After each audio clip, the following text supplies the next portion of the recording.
She found out she was pregnant 3 days after he boarded the flight to London. She sat alone on the bathroom floor of their apartment, the one they had picked out together, the one with the cracked tile by the sink he always promised to fix, holding a test that changed everything. Her hands were shaking. She tried calling him twice. He didn't pick up. The third time, his phone went straight to voicemail, and she understood, in the way you understand things that crack something permanently inside you, that she was completely on her own. She never called again. If you've ever loved someone who chose something else over you, stay with me until the very end of this story. Hit the like button and drop a comment telling me what city you're watching from. I want to see just how far this story has traveled. Ethan Carter had not planned to come back to New York. He had spent 5 years building a careful, deliberate life on the other side of the Atlantic. Structured mornings, back-to-back meetings, airports, and hotel rooms that all eventually blurred into one another. London had given him everything he thought he wanted at 29. A senior position at Meridian Capital Group, a corner office that looked out over the Thames, a reputation as the kind of man who closed difficult deals without breaking a sweat. He had convinced himself that the life he left behind in New York was simply the cost of becoming the person he was supposed to be. He had told himself that so many times it had almost stopped hurting. The call that brought him home came at 6 a.m. on a Wednesday. His mother's voice on the phone, steadier than it had any right to be, told him his father had suffered a cardiac episode the night before and was in intensive care at Meridian General Hospital in Manhattan. She said the words clearly, efficiently, the way Margaret Carter always delivered bad news, as though emotion was something to be managed rather than felt. But Ethan heard the small break underneath all that composure, the breath she took before she said the word serious, and he had his assistant booking him a flight before the call was finished.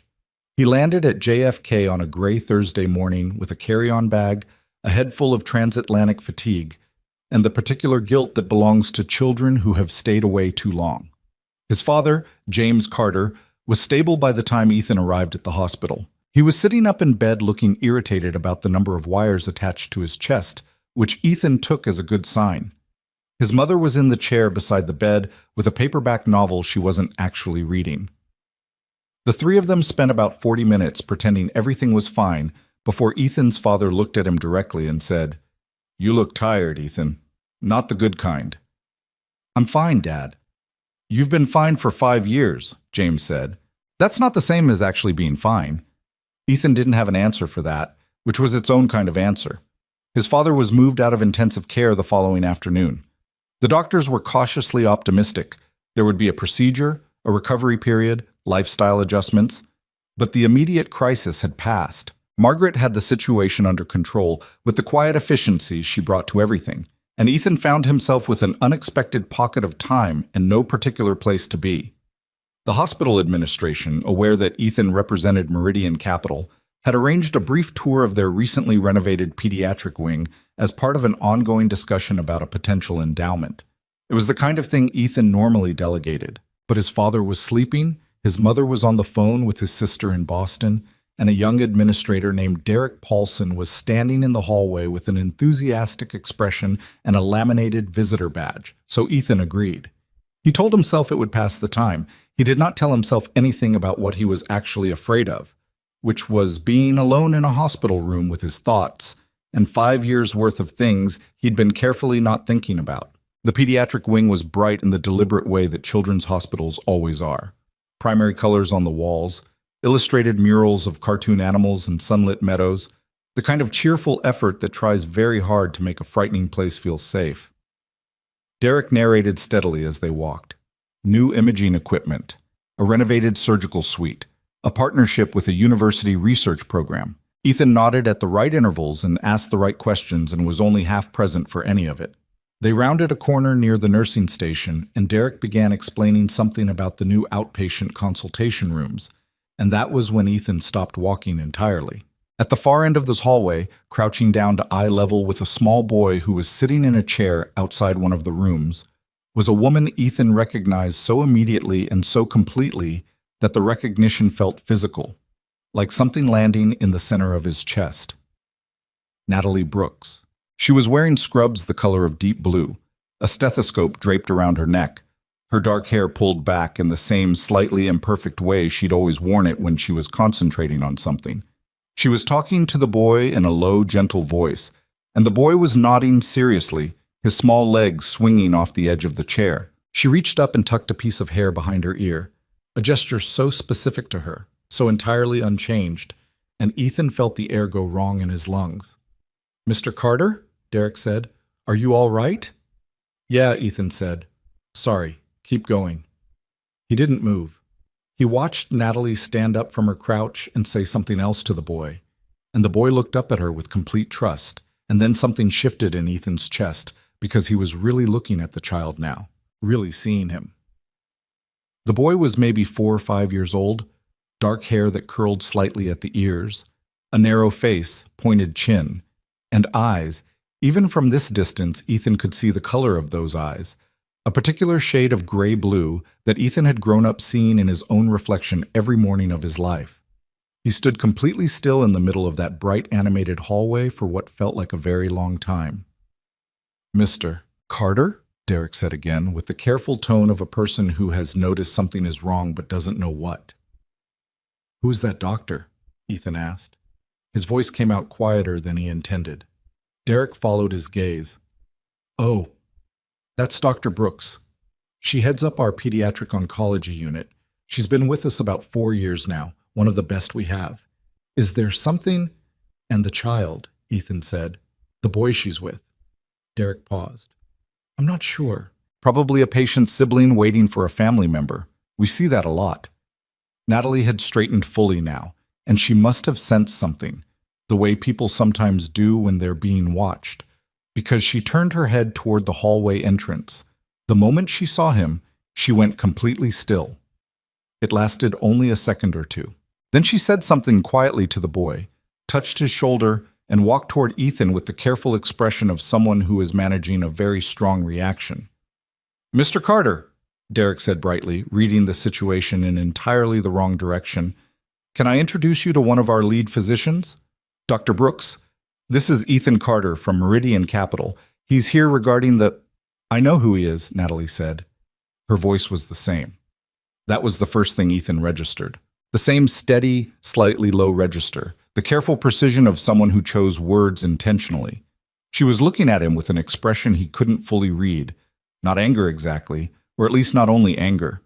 Something more complicated. Something that had been sitting for years. "Natalie," he said. "Ethan." Derek looked between them. "Should I can give you a moment." "That won't be necessary," Natalie said. At the same moment, Ethan said, "Yes, please." A beat of silence. Derek took a slow step backward.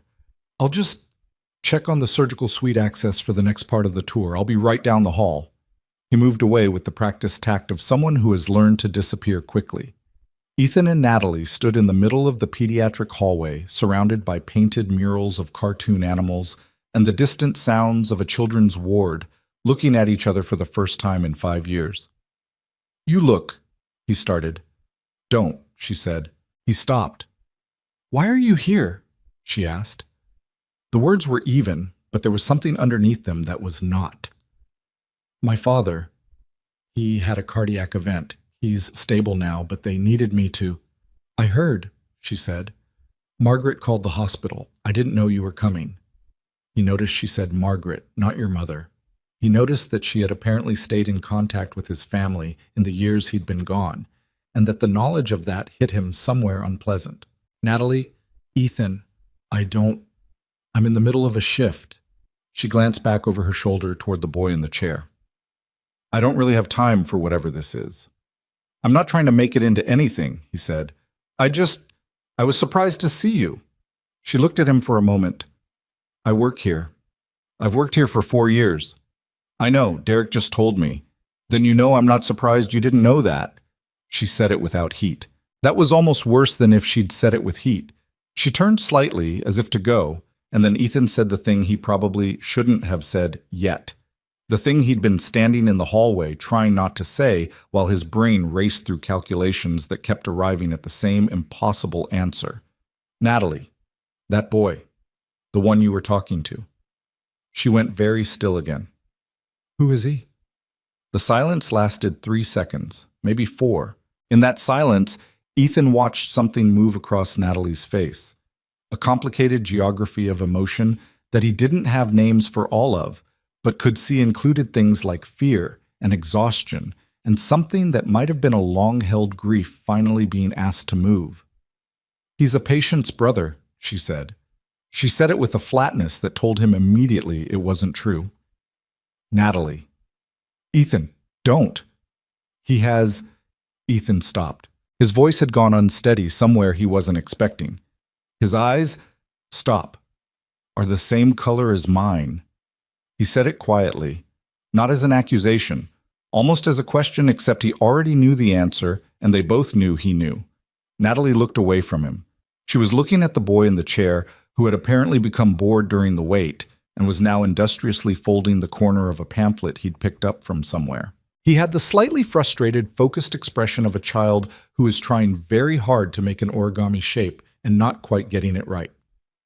"His name," Ethan said, barely above a whisper, "is Noah," Natalie said. It came out like something she'd been holding in her chest for 5 years. Ethan put one hand against the wall because his body needed something to do with the information his brain was processing. The hallway noise continued around him, a cart rolling somewhere, a phone ringing at the nurse's station, the faraway sound of a child laughing in one of the rooms, and none of it seemed to have anything to do with where he was standing. "How old is he?" "Ethan." "How old?" She turned back to look at him. Her jaw was tight. Her eyes were steady, but the steadiness was the kind that requires effort. "He'll be 5 in March," she said. Ethan did the math.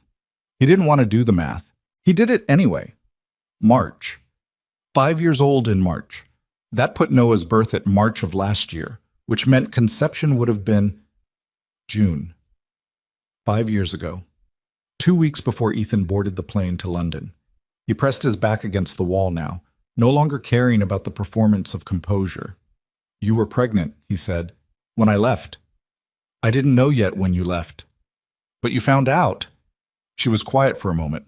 When she spoke, her voice had lost the careful evenness. Not loud. Natalie never got loud, but raw in a way he hadn't heard before. "I found out 3 days after you left. I called you, twice. The third time your phone was off." "I didn't know you called. I never saw—" "I know you didn't see it," she said, "because you'd already decided. You'd made your choice. And I was standing in our bathroom at 2 in the morning looking at a positive pregnancy test, and I understood that very clearly. Natalie, if I had known—" "What?" she said. "What would you have done?" The question landed hard because he didn't have an answer he could say with certainty. He didn't know what the 29-year-old version of himself would have done with that information, and they both knew it, and the not knowing was its own kind of indictment. "I should have come back," he said. "I should have—" "You should have a lot of things," she said quietly. "So should I. But here we are." She glanced back at Noah, who had given up on the origami, and was now swinging his legs and examining something on the ceiling with intense curiosity. There was something in the way she looked at him, automatic, constant, the surveillance of a parent who never fully stops watching, that made Ethan's chest ache in a way he didn't have good words for. "You raised him alone," Ethan said. "Yes, for 5 years. He's 4, she said, nearly 5, and yes." He looked at his son whom he had never met, who had grown an entire life, first words, first steps, first days of preschool, the whole unfolding of a small human person, without Ethan knowing he existed. The weight of that was extraordinary, not dramatic in the movie sense, just genuinely, quietly crushing in the way that real loss tends to be. "I want to—" he started. "Ethan." Her voice was not unkind, but it was firm in the way of someone who has already had every version of this conversation in her head. "You've been here for approximately 5 minutes. Noah doesn't know you. He doesn't know who you are. You can't just—" "I know," he said quickly. "I know that. I'm not trying to— I don't want to walk up there and introduce myself as his father. I understand that's not how this works." She looked at him carefully, assessing, the way she always assessed things, methodically, without rushing. It was one of the things he'd always respected about her. She never made decisions under pressure that she hadn't already thought through. "What do you want?" she asked. "I want to know him," Ethan said. I I don't know exactly what the right thing looks like, but I know I don't want to walk out of this hospital and pretend I didn't see him." Natalie was quiet for a long moment. In the chair at the end of the hallway, Noah had apparently solved whatever mystery the ceiling presented and had moved on to examining his own shoe with great interest. "He's a good kid," she said finally. Not as an invitation, more like something she said before she could stop herself. "He looks it," Ethan said. Another silence. "My shift ends at 6, she said. He waited. "There's a coffee place 2 blocks north of the hospital, Hudson and 74th. It's usually quiet after 7. She said it the way people say things they're not entirely sure they should be saying. "Don't read more into that than I mean. This isn't me saying anything is forgiven or that anything has changed.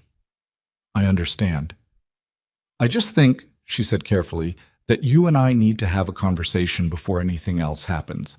Before Noah is involved in any of this at all." "Yes," he said. "Absolutely. Whatever you want."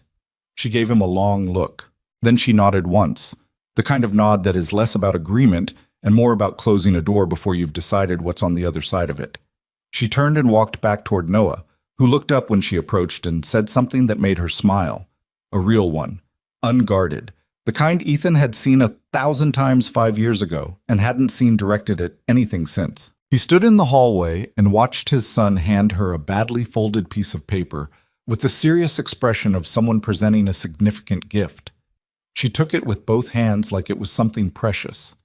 Ethan turned away before she looked back in his direction. He found Derek waiting dutifully near the stairwell, trying to look as though he had not been watching any of that. Ethan thanked him and moved through the rest of the tour on autopilot, nodding, asking questions, making the right noises. While somewhere in the back of his mind he kept seeing the same image on repeat. Blue-gray eyes, his eyes.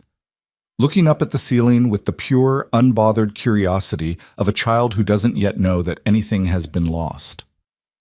He got to the coffee shop on Hudson Street 40 minutes early and sat in the corner booth facing the door. The place was almost empty by 7:15. A few people with laptops, a couple sharing a slice of something near the window. Ethan sat with a coffee he wasn't really drinking and turned his phone face down on the table and tried to arrange his thoughts into some kind of order. He couldn't. 5 years ago, he had made a decision. He had told himself it was the right one, that Natalie was strong and talented and would land on her feet, that they were too young to let one relationship anchor a future, that the London position was a once-in-a-generation opportunity that he'd worked his whole career toward. He had told himself all of those things, and most of them had even been true. But true things can still be the wrong choice, and that was the uncomfortable territory he'd been living in without fully acknowledging it for 5 years. He had chosen a career over a woman who loved him. That was the plain shape of it. And in doing so, he had also, without knowing it, chosen not to be present for the beginning of a life that was half his. That part wasn't forgivable the same way the first part wasn't forgivable. He knew that. He wasn't going to walk into this conversation asking for forgiveness. He didn't know exactly what he was going to walk in asking for, which was its own problem. He heard the door open at 7:22. Natalie came in wearing a jacket over her scrubs, her hair down from the ponytail, looking the particular kind of tired that belongs to people who have been on their feet in a demanding job all day and are now about to have an emotionally taxing conversation on top of it. She spotted him in the corner and walked over without looking at the counter. She sat down across from him without taking off her jacket. "Coffee?" he asked. "Already had 3 today." She set her bag on the bench beside her. "I can't do another one." "Okay." She looked at him. He looked at her. "So," she said. "So," he said. A beat of silence that had about 6 years of history compressed into it. "I don't know where to start," he admitted. "Neither do I." She folded her hands on the table. "I've thought about this conversation, not exactly this version of it, but some version of it, a lot over the years. I had about 40 different scripts. None of them feel right now that it's actually happening." Yeah, he said. "Same." She looked at him steadily. "You want to ask me why I didn't tell you? I mean, I'll answer it before you ask," she said. "Because I've been running that question in my head since this afternoon, and I want to just say it out loud once, and then I don't want to keep coming back to it." She paused, I tried to reach you twice. You didn't answer. The third time I called, you were already unreachable. And I made a decision, not an easy one, that you had already made your choice. You chose London. You chose the career. You made that very clear before you left. And I decided that calling you back and saying, wait, I'm pregnant, I didn't want that. I didn't want you coming back out of obligation. I didn't want Noah growing up with a father who resented being pulled back from the life he'd chosen. Ethan started to speak. I'm not finished, she said. Not unkindly, just clearly. He closed his mouth. I raised him. I built a life. I finished my residency. I got the position here. I figured out childcare and preschool and ear infections at 3 a.m. and all of the 10,000 things that come with doing this alone. And I am not... She stopped, pressed her lips together for a moment. I'm not angry with you for not knowing he existed. I am angry with you for the thing that happened before that, for leaving the way you left, for making a decision about our future without asking me what I wanted. But that's a different conversation, and I've had 5 years to process it. I'm not here to relitigate it tonight. Okay, he said quietly. What I'm here to say, she continued, is that Noah is 4 years old. He is 4 years old, and he has a life and routines and friends from preschool and a pediatrician he likes and a favorite book that we read 3 times a week and a very strong opinion about which color cup his juice goes in. He has a whole, functioning, real life. And you appearing in it is not a small thing. You cannot appear in it and then disappear again. That is the one thing, the only thing, I absolutely cannot allow. I understand that. Do you? She looked at him directly. Because you have a life in London. You have a job, and presumably a lease, and a whole structure that exists over there. And in a few weeks, once your father is better, you'll go back to it. That's a real thing I have to consider. I don't have to go back, he said. She stared at him. I'm not saying that to impress you, he said, or to say the right thing. I'm saying it because it's true. My life in London it's portable. I've been running the American accounts remotely for the past 18 months anyway. There's nothing anchoring me over there except a decision I made 5 years ago that I've been unwilling to revisit. She was quiet for a moment. You can't make decisions like that in a coffee shop 3 hours after seeing him for the first time. I know. You need to actually think about what you want, what you're capable of, what showing up consistently for a child actually requires. It's not weekend visits. It's not big gestures. I know that too, he said. I'm not asking you to hand me anything. I'm not expecting anything. He stopped, tried again. I want to know him, that's all. Whatever that looks like, at whatever pace makes sense, whatever you decide is appropriate. I just want to not be someone who didn't know his son existed and then walked away from that information. Natalie looked at the table, then at her hands, then out the window where the street was dark and ordinary outside. He's funny, she said finally.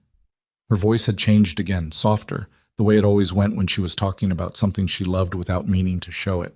He does this thing where he pretends not to know the answer to something and then announces it like he just figured it out in the moment, but you can tell he knew the whole time. He's been doing it since he was about 2. I don't know where he got it. Ethan thought about his own father, who did almost exactly that thing. Who would ask questions he already knew the answers to just to watch people arrive at the conclusion themselves? He didn't say that out loud. He sounds incredible, he said instead. He is. She said it the way parents say things like that, not with pride exactly, more with a kind of permanent wonder at the fact of the person. He is really, genuinely incredible, which is why I have to be careful. I know. I mean it, Ethan. I know you do. He met her eyes. I'm not going to push. I'm not going to make demands. I'm not going to try to insert myself in a way that isn't earned. I understand that I don't have rights here that I haven't built yet. She looked at him for a long time. My father gets out of ICU tomorrow, he said. I'll be in New York for at least another 3 weeks, probably longer. She nodded slowly. I'm not asking to meet him tomorrow, Ethan said. I'm not asking for anything specific tonight. I'm just asking, is there a conversation we can keep having while I'm here about what might be possible? Natalie was quiet for so long that he thought she was going to say no. She was looking at the window again, at the dark street with its passing headlights, and she had the expression of someone weighing something that has weight on both sides. "I'll think about it," she said finally. It wasn't yes, but it wasn't the other thing either. He nodded. They sat there for another 20 minutes, not talking about Noah or London or the past. She told him the hospital had opened a new pediatric research program she was involved in. He told her his father had apparently been sneaking salt for years against his doctor's orders and seemed annoyed about being caught. Small things, not the hard things. When she left, she stood up, slung her bag over her shoulder, and looked at him with that same complicated, unreadable expression she'd had in the hallway. "He likes the color orange," she said, "in case that's ever relevant." Then she walked out into the November night, and Ethan sat alone in the quiet coffee shop with a cold cup of coffee and the sound of his own heartbeat and the knowledge that somewhere, a few miles uptown, a small boy with his eyes was sleeping in a bed in an apartment he'd never seen, dreaming dreams Ethan knew nothing about. He sat there for a long time. Then he picked up his phone, called his assistant in London, and said he would need to rearrange his calendar for the foreseeable future. He didn't explain why. Some things, he was beginning to understand, don't start with explanations.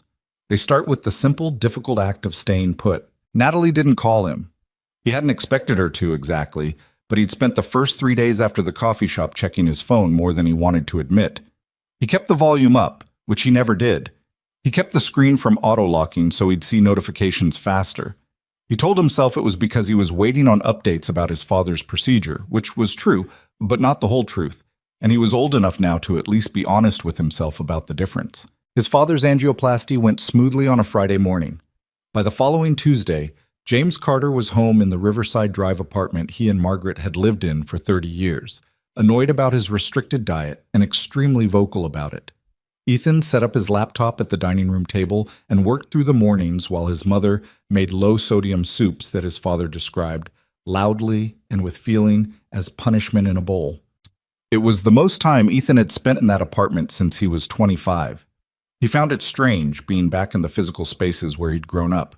The same bookshelves, the same slightly uneven floor in the kitchen, the framed photographs arranged along the hallway wall that documented 30 years of a family's life in the particular frozen way photographs always do. He found a picture of himself at maybe 8 years old, standing beside his father at some outdoor thing, a park, a school event, somewhere with trees, and he stood in front of it for longer than made any rational sense. He had his father's jaw, his mother's coloring, and somewhere across the city, a small boy had his eyes. On Thursday of that week, 11 days after the hospital, his phone rang with an unknown number.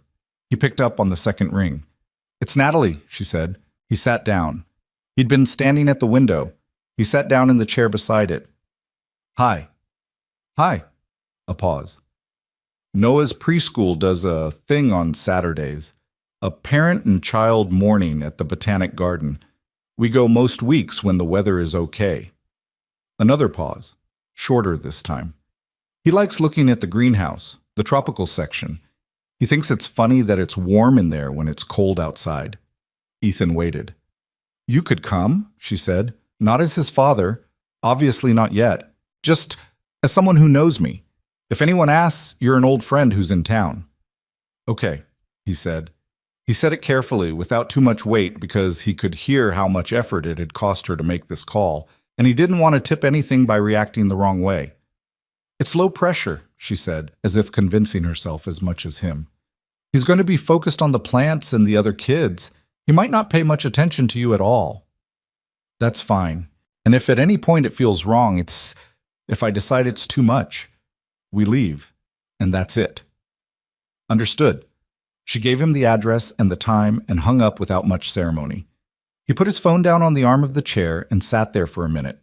Through the window, a November sky was doing the particular New York thing where it couldn't decide between overcast and actually gray, and the street below had the purposeful early morning energy that the city always generates regardless of season or circumstance. He thought about what Natalie had said 11 days ago, about Noah's favorite color, about the cup with the right color for his juice. He thought, I have 11 days of information about a 4-year-old boy who has been alive for nearly 5 years.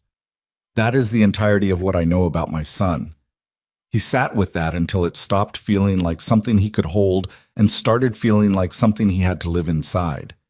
Then he got up, went back to his laptop, and tried to work. Tick. The Botanic Garden on Saturday morning was the particular kind of cold that November does in New York. Not brutal yet, but with the warning of brutality in it, the air carrying the advance notice of what December intends. Ethan arrived 8 minutes early and stood near the entrance feeling overdressed in a way he couldn't entirely explain, given that he was wearing his most ordinary clothes. He'd stood in front of his bag for 20 minutes trying to decide what a person wears to meet their son for the first time without their son knowing that's what's happening. And he had eventually just put on a dark jacket and dark jeans because overthinking your clothes is its own kind of problem. He saw Natalie before she saw him. She was coming through the gate with Noah on one side of her, the boy's hand in hers. Noah talking about something with the animated, relentless energy of a child whose brain moves faster than his words. He was wearing a bright orange puffer coat.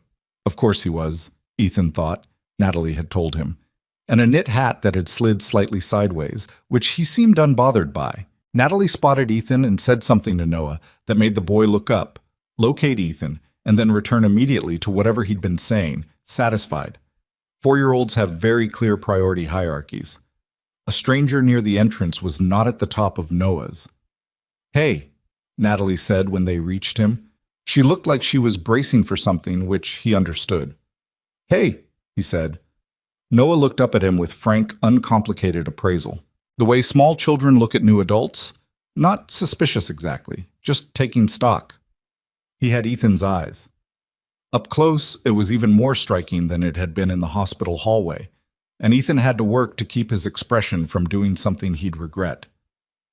"This is my friend Ethan," Natalie said. "He's visiting the city." "Hi," Noah said. Then, without waiting for a response, "There's a flower in the greenhouse that smells like a dead fish." "Noah," Natalie started. "It's true," Noah said. "Mama took a picture of the sign.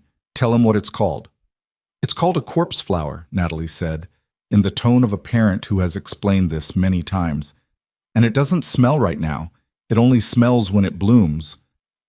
"But when it does smell," Noah said to Ethan, with the confidential tone of someone sharing important intelligence, "it smells like a dead fish and rotting meat." "That sounds pretty bad," Ethan said. "It's actually really interesting," Noah said, "because that's how it gets pollinated. The bugs think it's food." He had the careful pronunciation of a child who has recently learned a word he finds valuable. Pollinated. "Where did you learn that?" Ethan asked. Noah looked at him like this was an odd question. "From the sign, at the greenhouse." He paused, reconsidering. "Also, Mama explained it 3 times. Natalie made a sound that was almost a laugh. "Shall we go in?" she said, and they went in. The morning did not go the way Ethan had scripted it in his head, which was probably good, because the version in his head had been somewhat cinematic in ways real life generally refuses to be. What actually happened was that Noah talked almost constantly, so about the plants, about a kid from preschool named Marcus, who apparently had opinions about dinosaurs that Noah found questionable, about the fact that the tropical greenhouse made his glasses fog up, which he seemed to find both annoying and funny. He was not particularly focused on Ethan. He was focused on everything, with the distributed, omnivorous attention of a small child for whom the world is still genuinely new and interesting. Ethan mostly walked alongside them and listened. Occasionally, Noah would direct something at him, a fact about a plant he'd just read on a sign, or a question about whether Ethan had ever been to this greenhouse before, and Ethan would answer, and Noah would nod and move on. It was comfortable in the way that things are comfortable when nobody is performing. At one point, in front of a large display of orchids, Noah climbed up on the lowest rung of the display railing to see better and immediately lost his footing. Ethan was closer than Natalie and caught him without thinking, just grabbed the back of the orange coat and steadied him before he fell, set him back on his feet, and said, "Careful." Noah looked up at him. "Thanks," he said. Then he went back to looking at the orchid. It was completely ordinary. It was also the first time Ethan had ever touched his son. He looked at his own hand for a second, which was stupid. He knew it was stupid, but he did it anyway. Natalie had seen it. She was watching him with that careful expression again. Not quite guarded, not quite open. Somewhere in between. He couldn't tell what she was thinking. He didn't try to. They got hot chocolate at the garden cafe afterward. Noah got a child-sized one that he declared insufficiently chocolatey and then proceeded to drink entirely anyway. And Ethan sat across from them in a way that felt so ordinary and so impossible at the same time that he kept having to redirect his attention to stay present rather than disappearing into the strangeness of the situation. Noah asked him, out of nowhere, what his job was. "I work in finance," Ethan said. Noah considered this. "Like a bank?" "Kind of like a bank, but different. I help businesses get money to grow." "Oh." Noah thought about this. "My friend Marcus's dad drives a truck. Marcus thinks that's cooler than a bank." "Marcus might be right," Ethan said. Noah appeared to approve of this answer. He went back to his hot chocolate. On the walk back to the entrance, Noah's hand found Natalie's automatically, the way a child's hand does when they're thinking about something else entirely, and the connection is pure habit and trust. Natalie squeezed it without looking down. It was the smallest thing. It was also the most complete demonstration Ethan had seen in a long time of what it meant to be someone's whole world. At the gate, Natalie stopped and said, "Noah, can you wait right here for 1 second? Don't move." She walked a few steps away with Ethan. "He liked you," she said quietly. "He barely registered me," Ethan said. "That's what I mean," she said. "If he was uncertain about someone, you'd know. He gets very polite and formal in a way that's obviously not real." A beat. "With you, he was just himself." Ethan looked back at Noah, who was currently attempting to step only on the dark stones in the path and avoiding the light ones with the serious concentration of a child who has assigned himself a complex game. "He's something, Natalie," she nodded. "Not with pride this time, right? Or not only that, with something more exhausted and more real." "Yeah," she said. "He is." "Thank you," he said. "For today." She looked at him for a moment. "Don't thank me yet. Today was easy." She paused. "Easy days aren't the test." He understood what she meant. He nodded.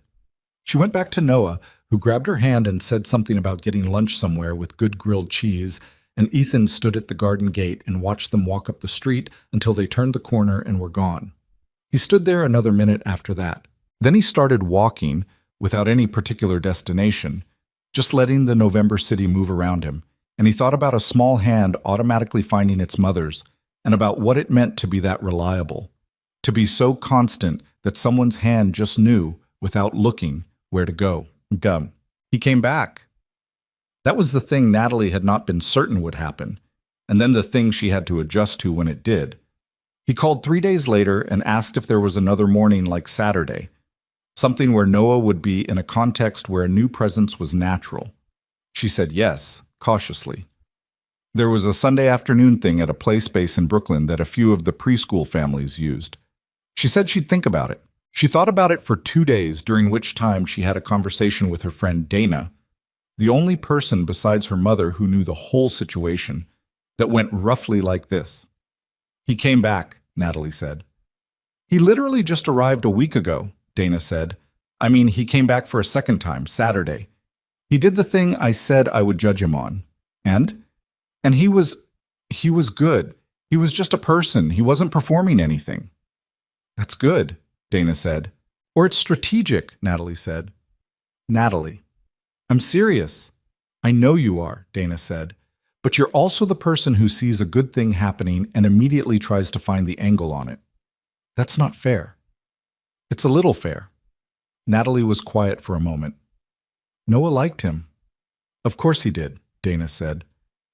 "Noah likes everyone who doesn't panic around kids. Most adults panic. This guy apparently didn't panic. He caught him when he almost fell off the railing.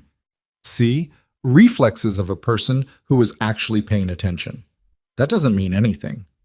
"It means he was paying attention," Dana said. "That's not nothing." Natalie called Ethan the following morning and gave him the Brooklyn address. The weeks that followed had a rhythm that developed without anyone explicitly planning it. Saturday mornings or Sunday afternoons, usually in a context that included other people. A park, a children's museum trip, twice at the Botanic Garden because Noah kept wanting to go back and check on the corpse flower. Ethan showed up without being asked twice, didn't push for more than what was offered, and was patient in a way that Natalie found herself watching with a kind of suspended skepticism, waiting for the seam to show. She couldn't find the seam. Noah liked him. That was just the fact of it. Kids are not always good judges of character. They like whoever gives them attention and doesn't act weird around them.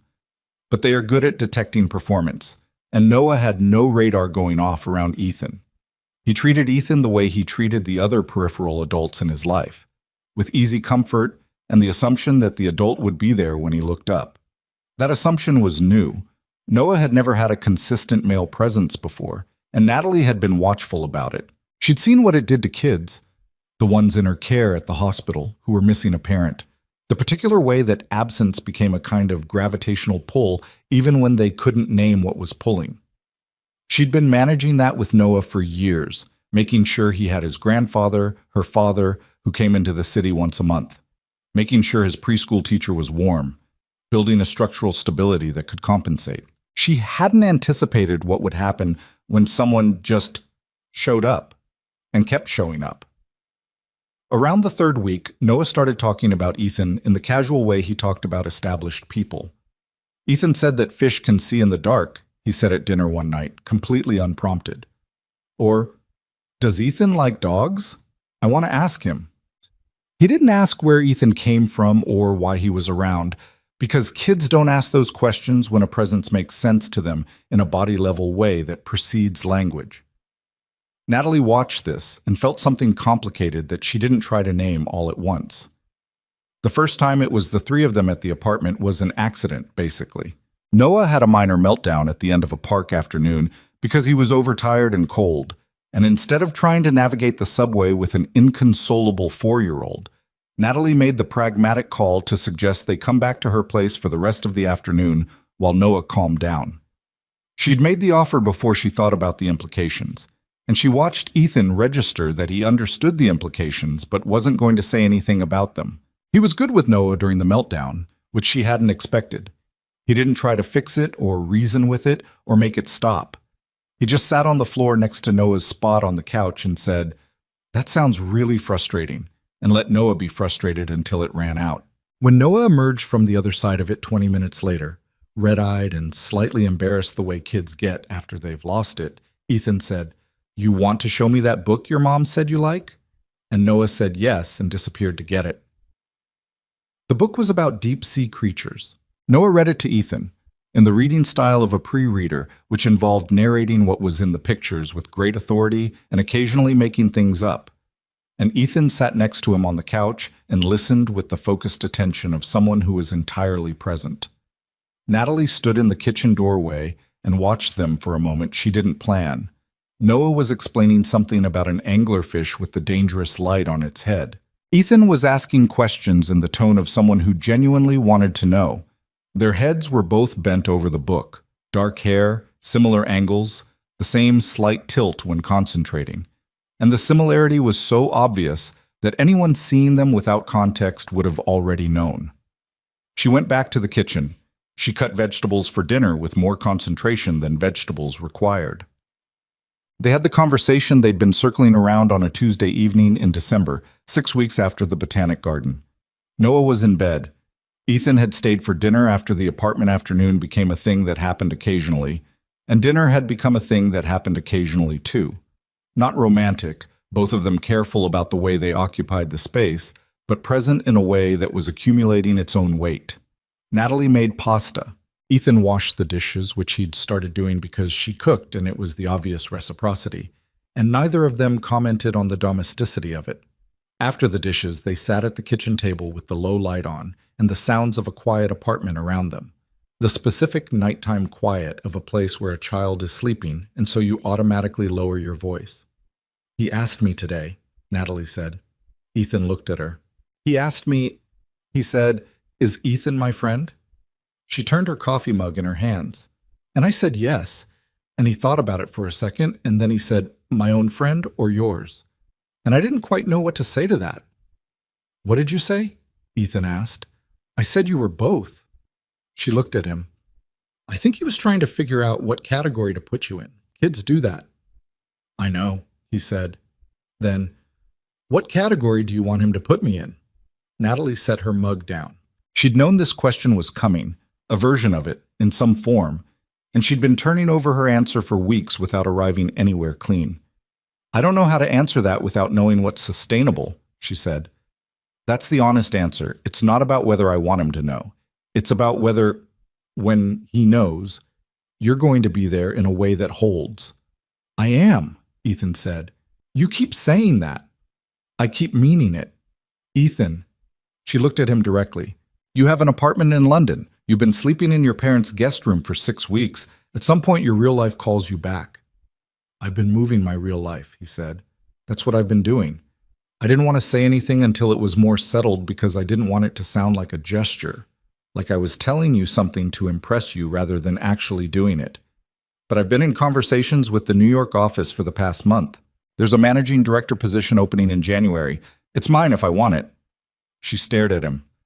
My lease in London runs out in February, he said. I haven't renewed it. You didn't tell me any of this. No, he said. Why not? He looked at her steadily. Because I needed to figure out if I was doing it because of Noah, or because of me, or because of something else entirely. And I kept going around on that until I realized the answer isn't clean. It's all of those things. I want to be here for Noah.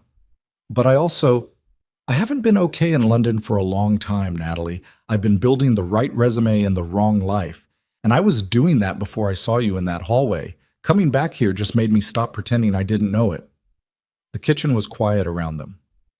That's a lot to say, she said finally. I know. It doesn't fix anything between us, she said. I know that too. He turned his coffee mug on the table. I'm not trying to fast forward to the part where everything is healed. I know that's not how this works.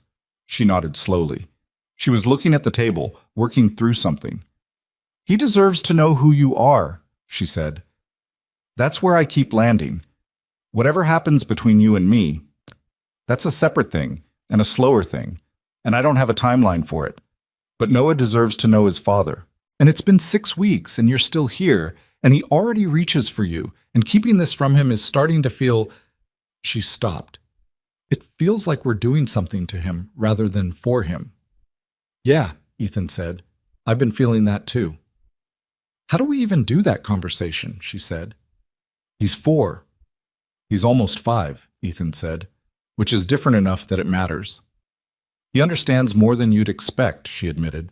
He's been asking about fathers for about a year. Not in a desperate way, just processing.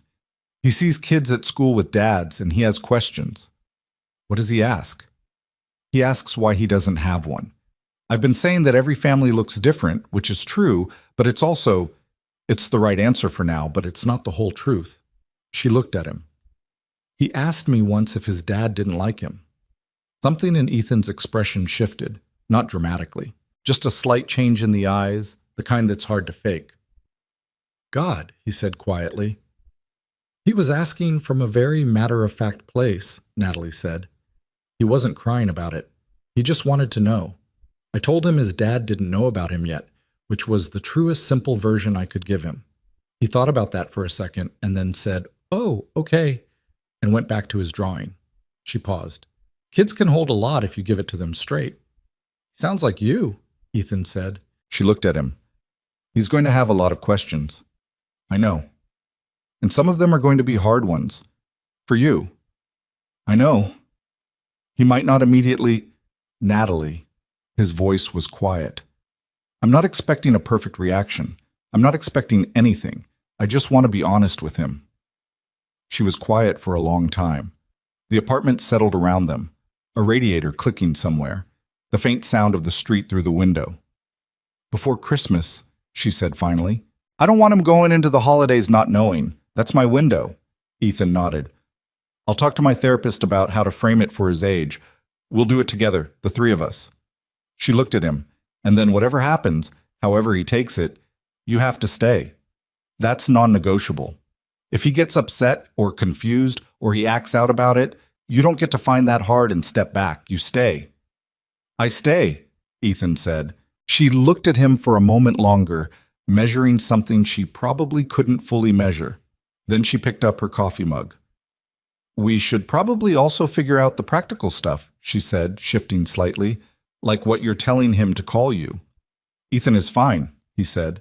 For now, he can figure out the rest in his own time. She nodded. And then, because she was Natalie, and she processed things in layers that came out sideways when she wasn't braced for them, she said, "He drew a picture last week at preschool. The assignment was my family. He drew me and my parents and Dana and Noah himself." She stopped. And then one more figure that he told the teacher was his friend Ethan. Ethan didn't say anything. "His teacher mentioned it to me," Natalie said. She thought Ethan was a grandparent or an uncle. She looked at the table. She said he drew you taller than everyone else. The kitchen was quiet. Outside, the city continued its patient noise. "He's been building his own picture of you," Natalie said, "in his head. He's been doing it for weeks. That's what 4-year-olds do. That they build the world they see and they put people in it." She finally looked up. "I just thought you should know that." Ethan sat with that for a moment, the full weight of it. "Yeah," he said quietly. "Thank you for telling me." They sat in the kitchen for a while longer after that, not saying much, the way two people can sit together when something significant has settled between them, and the silence is no longer awkward, but is instead the thing they're both living inside, turning over in their respective ways. When Ethan finally said goodnight and put his coat on, Noah's drawings were still on the refrigerator in the low kitchen light. Ethan glanced at them on his way out, not looking for a specific one, just looking, and Natalie didn't say anything, just held the door. He stepped out into the December hallway. She closed the door behind him and stood for a moment with her back against it, one hand still on the knob. From down the hall came Noah's voice, sleepy and slightly confused. "Mama, who was here?" "Ethan," she called back. A pause. "Oh," said Noah. Then, "Okay." She stood there a moment longer. Then she pushed off the door and went to check on her son. They told Noah on a Sunday. Natalie had talked to her therapist twice in the 2 weeks leading up to it, working through the language. What words a 4-year-old could hold. What words would slide past him without meaning, and what ones would stick in ways she couldn't predict. The therapist had said to keep it simple, to let him ask what he needed to ask, to not pre-answer questions he hadn't thought of yet. She had practiced it in the mirror at 6 in the morning while Noah slept. She had practiced it in the car. She had practiced it enough times that the words stopped feeling like words and started feeling like shapes she was moving around in her mouth. And she knew that was the point where you have to stop practicing and just do the thing. Ethan arrived at 10. He brought coffee for himself and Natalie and a small orange juice carton for Noah, which was such a specific and careful thing to remember that Natalie had to look away from him for a second when he came through the door. Noah was on the living room floor building something with blocks that had been gradually expanding all morning into a structure he described as a city but also a spaceship. He looked up when Ethan came in, said hi Ethan, and went back to his city spaceship without interrupting his concentration. They let him build for another 15 minutes. Then Natalie sat down on the floor beside him, not on the couch, not in the chair, on the floor, at his level. The way she'd learned was the right position for serious conversations with small people. Ethan sat on the floor too, on Noah's other side, which meant Noah was between them without it being staged. "Hey, bud," Natalie said, "can you stop for a minute? I want to tell you something." Noah looked up. He read her face the way kids read their parents' faces, with the particular sensitivity of someone for whom that face is the primary weather system. "Is it bad?" he asked. "No," she said. "It's not bad. It's actually something really important." Noah put down the block he was holding. He looked at Ethan, then back at his mother. "Okay," he said.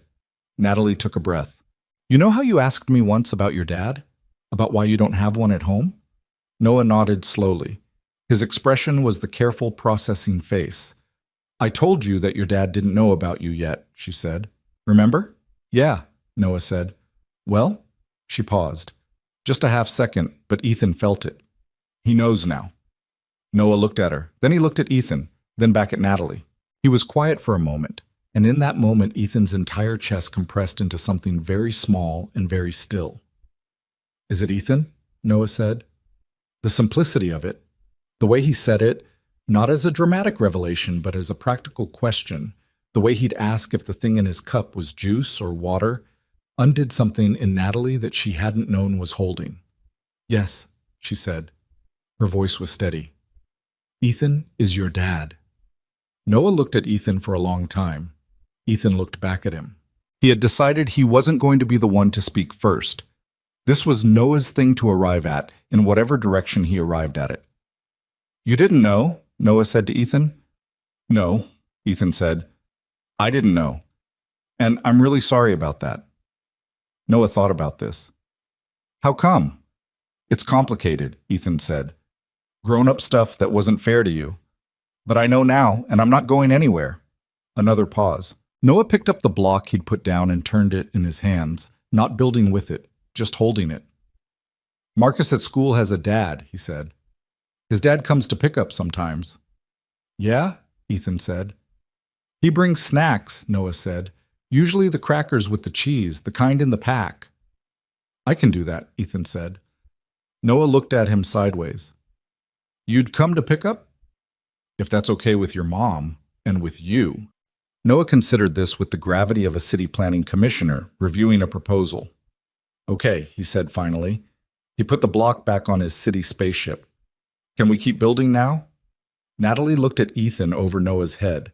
Her eyes were doing the thing they did when she was not going to cry, but was close to it and refusing it by pure concentration. "Yeah, bud," she said. "We can keep building." Dashad. It was not, of course, that simple.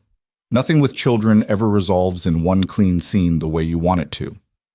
Over the next 2 weeks, Noah processed the information in the distributed, non-linear way. Children process large things, not all at once, but in pieces, at random angles, usually when you least expected it. He woke up at 2 in the morning 4 days later and appeared in Natalie's doorway saying he couldn't sleep, which he sometimes did when something was working through him. Natalie brought him to the couch, and they sat together under the blanket she kept there, and after about 10 minutes of quiet, he said, "Was Ethan sad he didn't know about me?" "Yes," Natalie said. "Very sad." Noah thought about this. "Was he mad?" "At himself, I think, more than anything." Another pause. "I wasn't mad," Noah said in the tone of someone who has decided to be generous about something. "Because he didn't know. You can't be mad at someone for not knowing." "That's really grown-up thinking," Natalie said. "Miss Chen says you have to have information before you decide things," Noah said. "About feelings." "Miss Chen is smart," Natalie said. "She has a plant on her desk that she talks to," Noah said. "She says it helps it grow." He looked at the ceiling. "Do you think that's actually true?" "I don't know," Natalie said honestly, "but I don't think it hurts." He went back to sleep 20 minutes later. Natalie sat in the dark living room for a while after he did. The question he'd asked, was Ethan sad? It wasn't the question she'd prepared for, which was the question about whether Ethan loved him, or why Ethan had been gone, or why she hadn't told him sooner. Those were the hard ones she'd braced for. What she hadn't prepared for was a 4-year-old deciding to think first about someone else's feelings. She sat with that for a long time. Bosik. Ethan came to pick up twice that first week. Both times he stood at the preschool gate with the other parents, hands in his jacket pockets, with the particular self-consciousness of a new person in an established social ecosystem.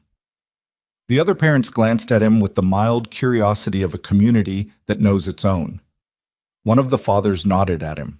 A woman named Beth, whose daughter was in Noah's class, introduced herself and asked if he was new, and Ethan said he was Noah's father, which was the first time he'd said it out loud to a stranger, and the word father landed in his mouth with a weight he hadn't anticipated.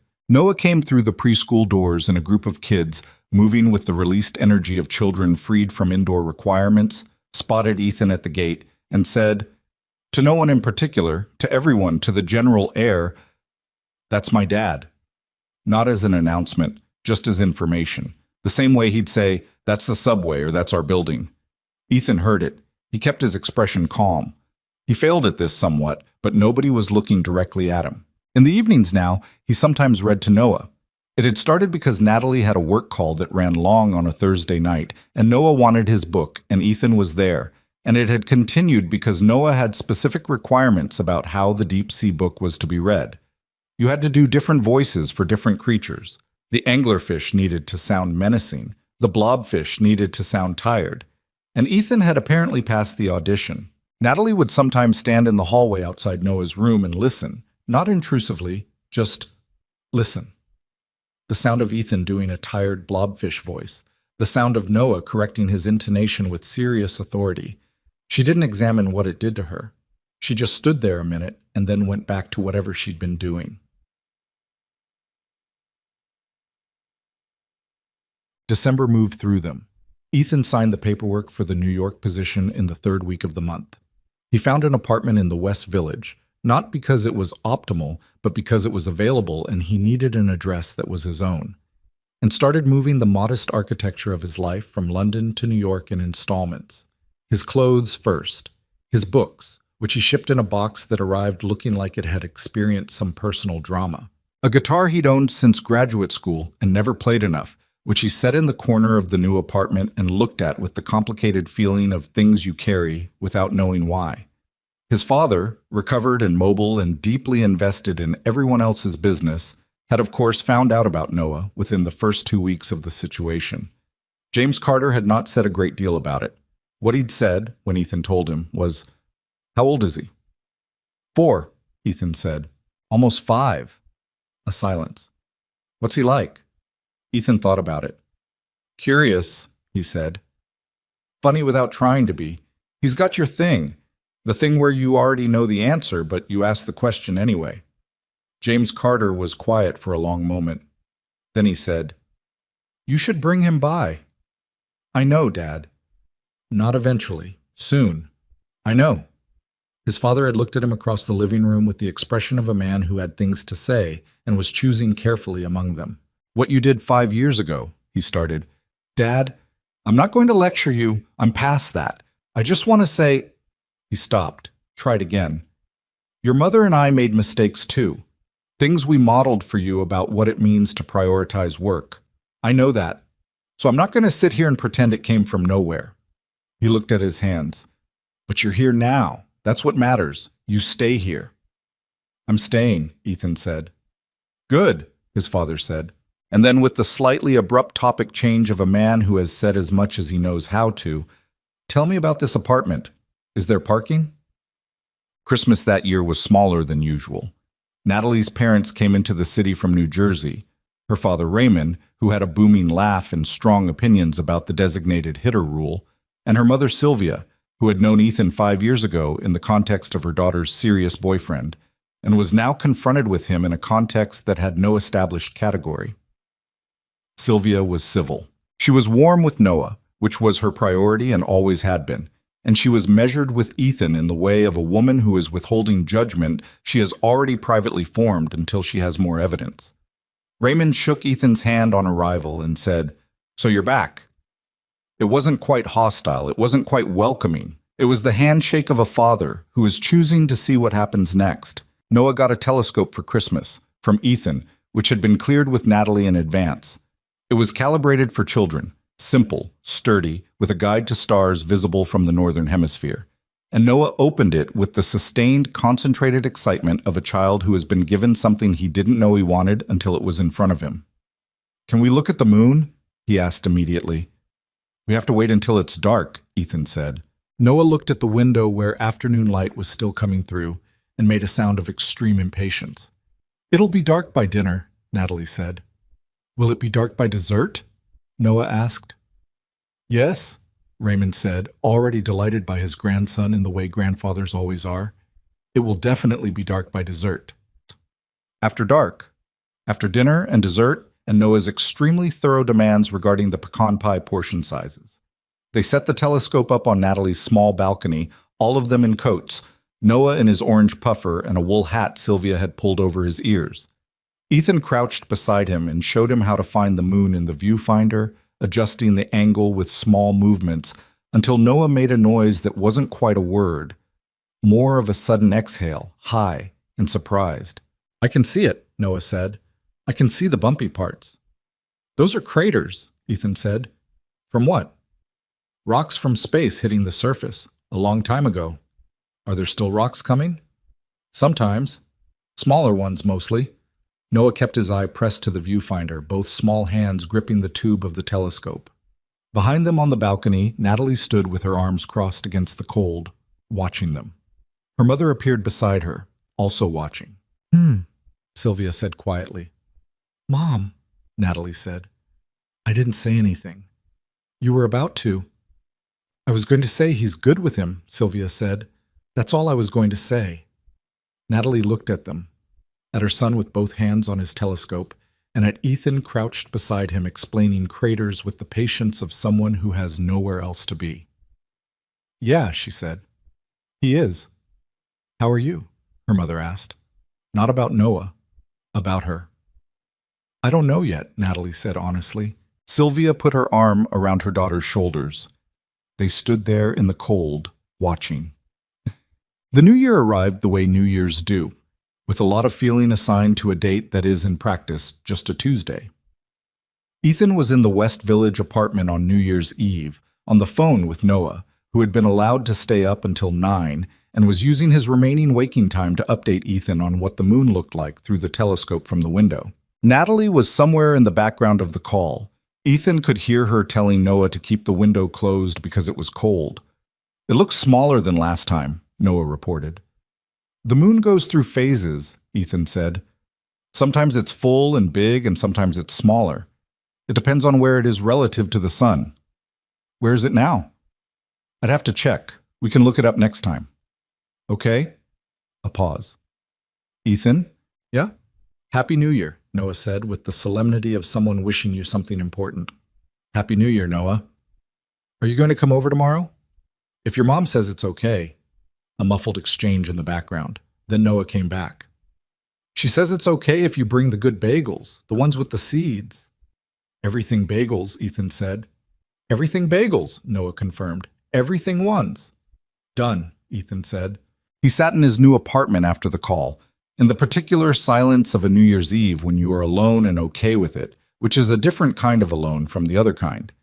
He thought about where he'd been a year ago, London, a work function he'd attended and left early, the usual sense of performing a life that fit him like a suit 2 sizes slightly wrong. He thought about a boy who wished him Happy New Year with the seriousness of a diplomat. January moved into February. The managing director position started, and Ethan came back to his apartment, at more human hours than he'd kept in London, which surprised him by being easy. He didn't miss the late nights. He hadn't missed them for a long time. He'd just mistaken the habit for the necessity. He was at the hospital for Noah's preschool graduation in February, a thing that involved construction paper hats and a song about the months of the year sung in a register that tested the structural integrity of the event space. Natalie sat beside him in the 3rd row. They were not together, but they were there together, which was its own category that didn't have a clean name yet. Noah spotted them from the stage and waved with the full-body enthusiasm of a child who has not yet learned the restraint of casual acknowledgement. They both waved back. Ethan looked at Natalie. Natalie looked at him.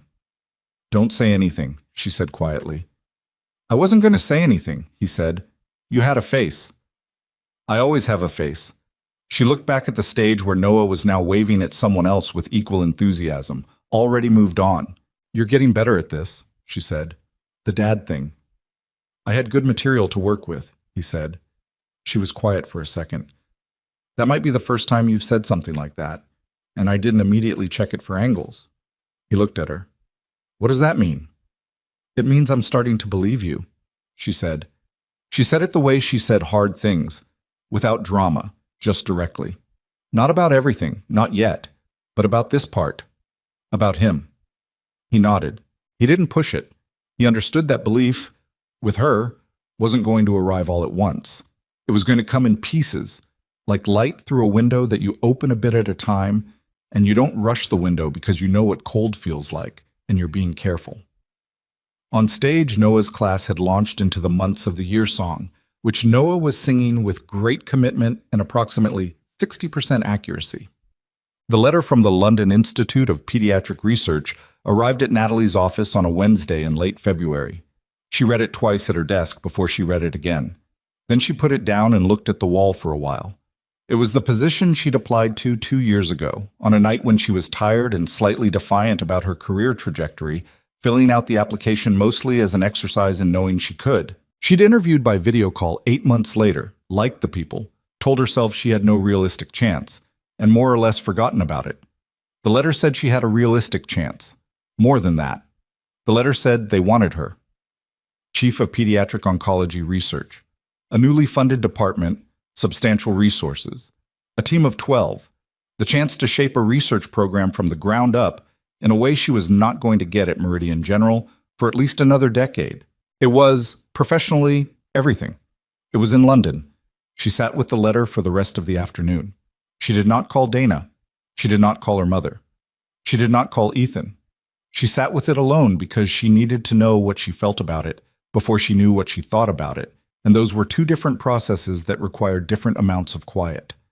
What she felt, in the order that the feelings arrived: excitement, which surprised her by its immediacy, then guilt, which did not surprise her, then something that was almost grief, preemptive and complicated, then a kind of anger at the timing that was irrational and also completely rational, then underneath all of it, the things she'd been carrying for 2 years and hadn't named clearly until right now. The knowledge that she had built something good here, in this city, with her son, and that the building of it had required her to put her own ambitions in a smaller room, and that she had done that willingly and without regret, and also with a small constant grief she'd gotten good at not looking directly at. She told Ethan the following Sunday. Noah was napping, a rare occurrence at almost 5, but he'd had a big Saturday and went down at 2 without protest. They were in the kitchen, which had become the room where real conversations happened, maybe because it was small enough to feel contained. She slid the letter across the table to him. He read it. She watched his face while he did.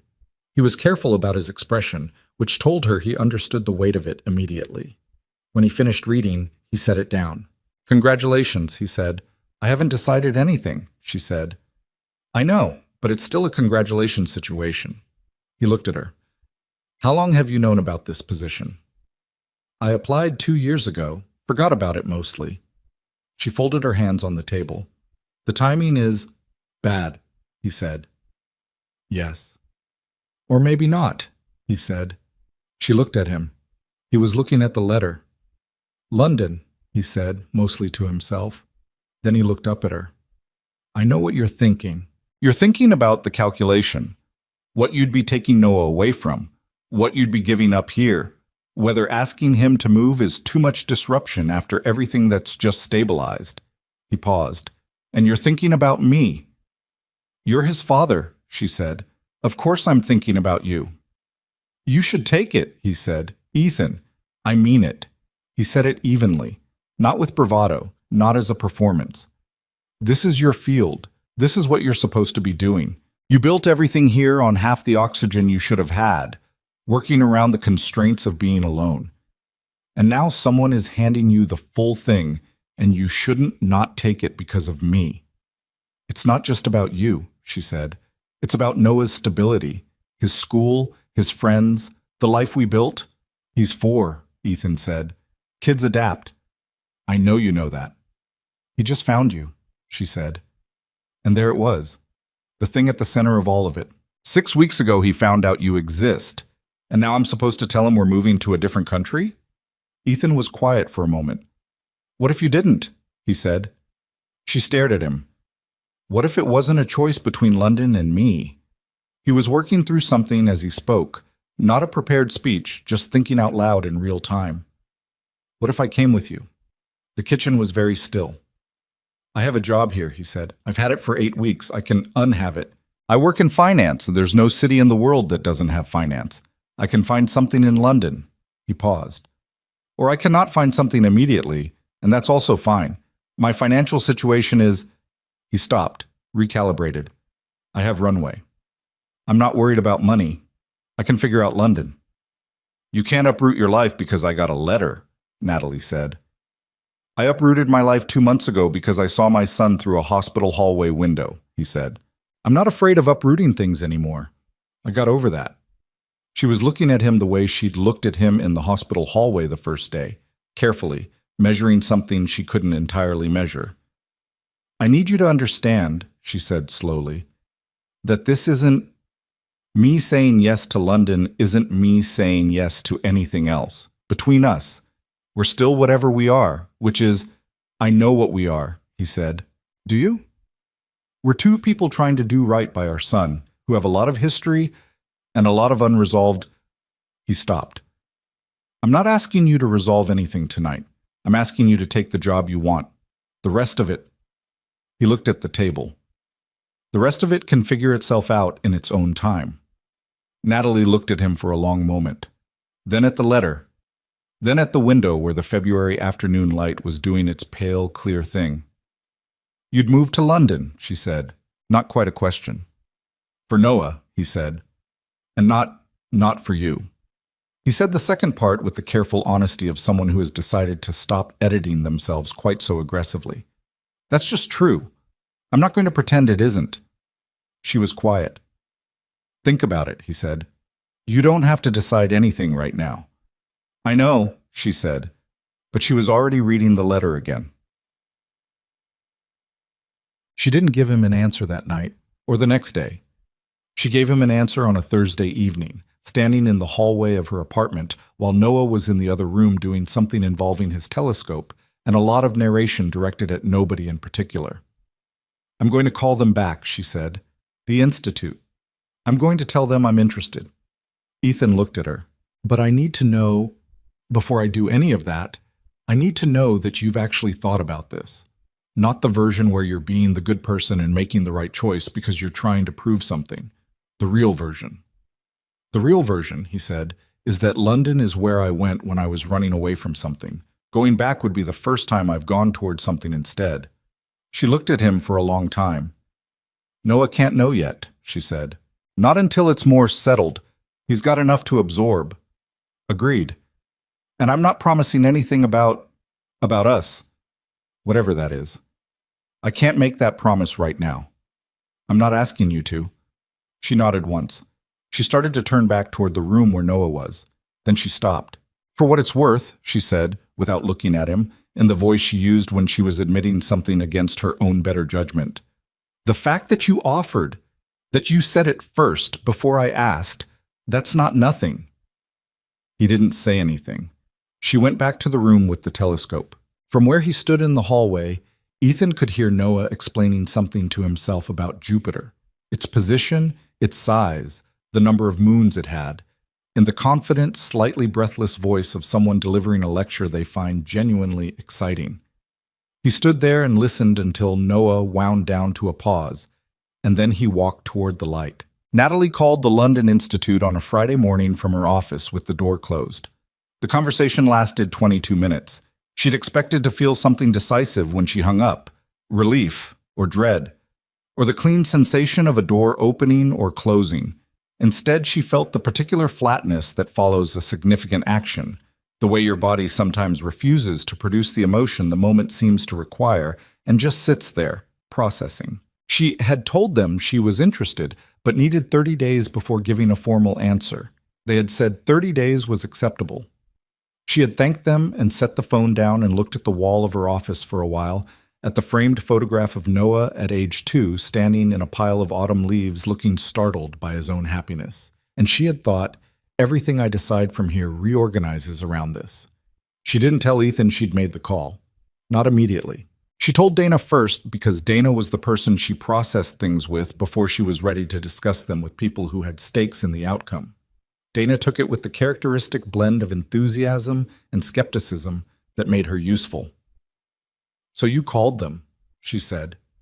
That's the call you make when you're going to say yes. Or the call you make when you need to know the door is still open, Natalie said. Those are the same call. They're not. Natalie.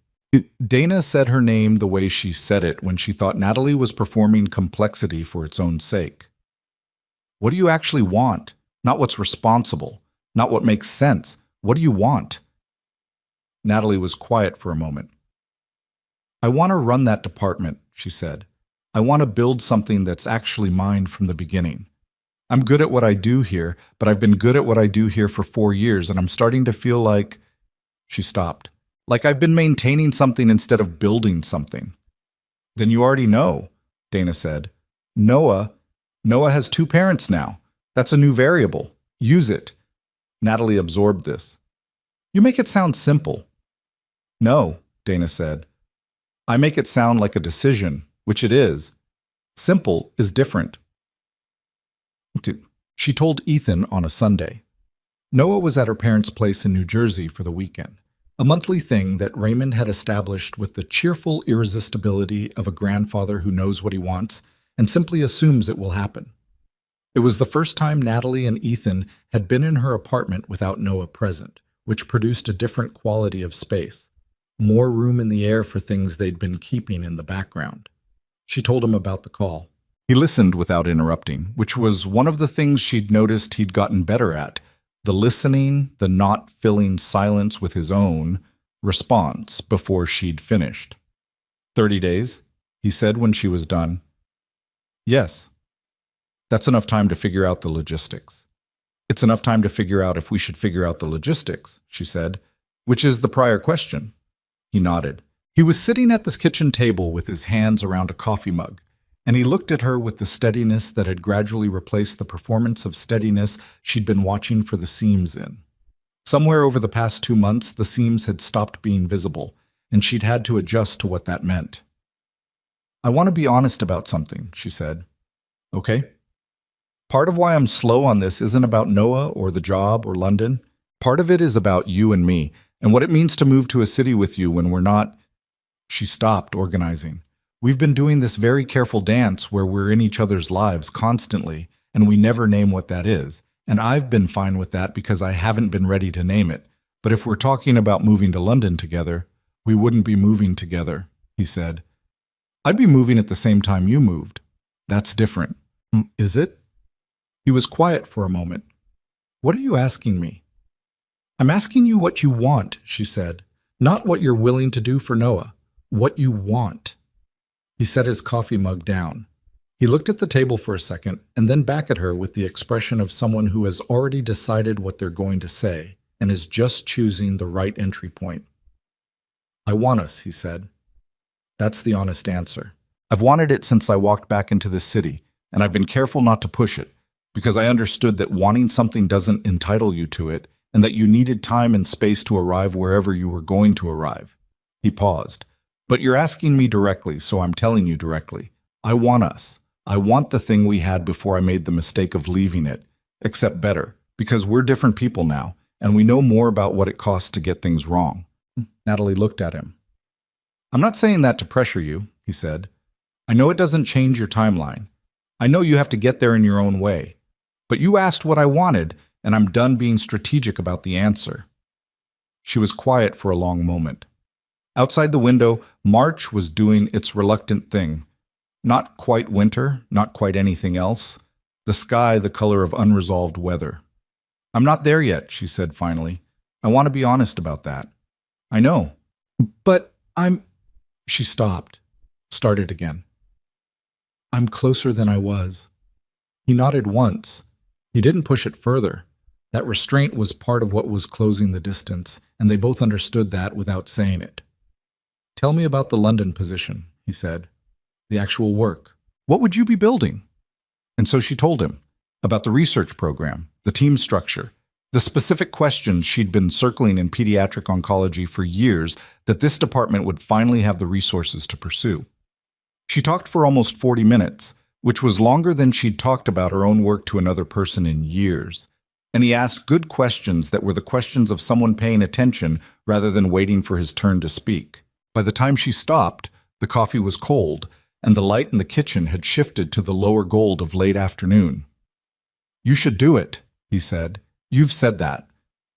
I'm saying it again because you've been talking about it for 40 minutes, and your face looked different the whole time, less managed. She considered that. Is my face usually managed? Yes, he said, not in a bad way. You're just very careful about what you let out. It's a thing you do. He picked up his cold coffee, thought better of it, put it down. When you were talking about the research just now, you weren't doing it. She looked at the table. Dana says the same thing. Dana is observant. Dana is borderline intrusive, Natalie said, but without real objection. She started to reach for her own mug, and her hand crossed near his on the table, not quite touching, and neither of them moved away from the proximity. Just sat there with the small charged geography of it. I need to tell Noah, she said. I know. About potentially moving, About all of it. She looked at her hand near his on the table. He's been doing so well. The school stuff, the adjustment to knowing who you are. I don't want to put more change on him before he's got this part solid. Kids build solid faster than we think, Ethan said, especially when the people around them are stable. He's been watching us be stable together. That's the thing he's actually building on. You sound like my therapist. Your therapist sounds smart. She charges $160 an hour, so she'd better. He smiled. A real one, not the careful managed version she'd been seeing early on. We'll tell him together, he said, like we did the first time. Natalie moved her hand slightly on the table. Her fingers came to rest beside his, not overlapping, just beside. Together, she said. Neither of them said anything else for a minute. It was, in its way, the conversation they'd been having around the edges of for 3 months, finally arriving at its actual center. Not resolved. Nothing was fully resolved yet, and she wasn't going to pretend otherwise, but arrived at. Acknowledged. Set on the table with the rest of it to be dealt with in the daylight rather than managed around the sides. They told Noah about London on a Saturday morning in mid-March, 1 week after his 5th birthday. The birthday had been its own thing. A small party at the apartment, 6 kids from preschool, a dinosaur cake that Natalie had attempted from a recipe, and that Ethan had quietly supplemented with a bakery backup in case the recipe went wrong, which it had, slightly, in a way that everyone was very diplomatic about. Noah had blown out his candles with the focused intent of someone who had a specific wish and needed the aerodynamics to cooperate. And when Ethan asked what he wished for, Noah said he couldn't tell because then it wouldn't come true, which was technically true, but also convenient. Ethan's parents had come. James Carter, 8 weeks out from his procedure and significantly less tolerant of dietary restrictions than his cardiologist would have preferred, had shaken Noah's hand at the door with the formality of an introduction that mattered to him.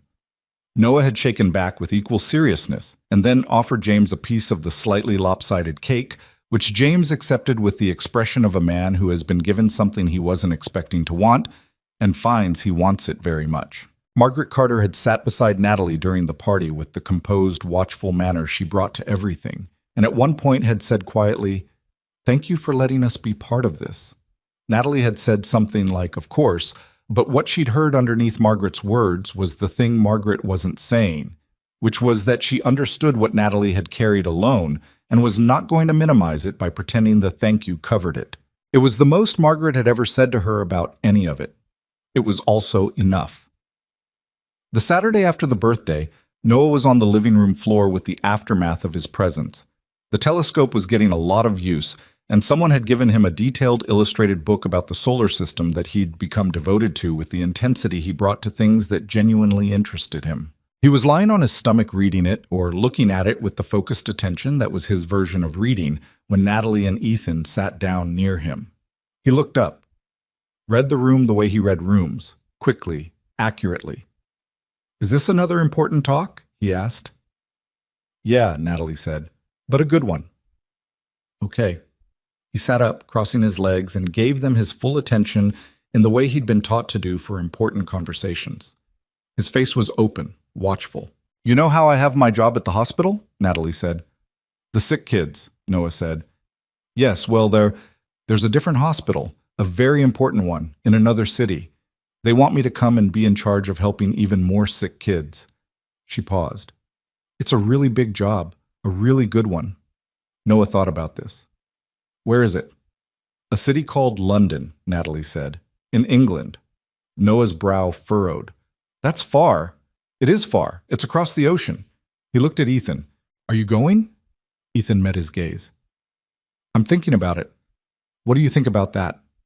Noah appeared to turn this over with some care. "You just got here," he said. "I know," Ethan said. "If you go to London and we don't go, then you'll be far again." "That's right," Ethan said. "So I was thinking, if you and your mom go to London, maybe I would go too, so we could all be in the same city." Noah looked at his mother. "Would we come back?" "Yes," Natalie said. "This would still be our home. We'd be in London for a while, maybe a few years, and then we'd come back. What about our apartment?" "We'd figure that out." What about the telescope? It's too big to carry on the plane. We'd ship it, Ethan said, in a special box, and it would meet us there. Noah appeared to find this logistically satisfactory. He looked at his solar system book, then up at the ceiling with the expression he got when he was working through something. Is London near space? He asked finally. Ethan kept his expression neutral with some effort. No more than here. Oh, he considered. Does it have a botanic garden? It has several, actually, Natalie said. Really famous ones. This landed as relevant information. Are there greenhouse parts? Very good ones. Noah nodded slowly. He looked between his parents. He'd been calling Ethan Dad for about 3 weeks now, in the offhand way he'd adopted everything about Ethan, without ceremony, with the expression of someone rendering a judgment. Okay, he said, but I want to be the one to tell Marcus. He thinks his dad's job is cooler because of the truck, but moving to London is definitely cooler than a truck. Agreed, Ethan said. Noah went back to his solar system book. The conversation was, apparently, complete. Natalie looked at Ethan. She was doing the thing she did now more often, looking at him without immediately looking away, without the guardedness that had defined the early months. He looked back at her. Okay, she said quietly. Okay, he said. The 30 days became 6 weeks of logistics that Natalie handled with the systematic efficiency she applied to complex problems, which was the same efficiency she'd applied to every difficult thing in her life for the past 5 years, and which, Ethan noticed, she was slightly better at now than she had been before she'd had to do everything alone. Hardship produces specific competencies. Natalie had gotten very good at figuring things out. She gave the London Institute her formal yes on a Thursday afternoon in April. She told Ethan by text 3 words, said yes, called them. He sent back proud of you. She looked at those 3 words for a moment longer than the moment required. Ethan told the New York office he'd be leaving the managing director position at the end of June. His boss, a pragmatic woman named Carol, who had seen enough of life to understand that people sometimes reorganize around things more important than quarterly returns, said she was sorry to lose him and meant it, and also immediately began working on coverage, which was its own kind of respect. He started reaching out to contacts in London's financial sector and found that 5 years of work there had left enough of a network that the question wasn't whether something would materialize, but what shape it would take. The West Village apartment he'd rented for 4 months was sublet to a graduate student who needed a summer place. Ethan moved his things into storage, most of them, and spent May and June living out of a suitcase with comfortable looseness, as if the physical lightness matched something he was allowing himself to feel. He spent most evenings at Natalie's apartment, putting Noah to bed, reading the deep sea book or the solar system book, depending on Noah's mood, sometimes just sitting on the floor of Noah's room after the light was out, while Noah chased the last edges of wakefulness with questions. Noah's questions at bedtime had a particular quality. They were the questions he'd been saving all day, the ones that didn't fit anywhere else. Some were practical. Some were philosophical. Some were both at the same time in the way that only children manage. One night in May, in the dark of his room, Noah said, "Dad?" "Yeah," Ethan said. "Why do people go away from each other?"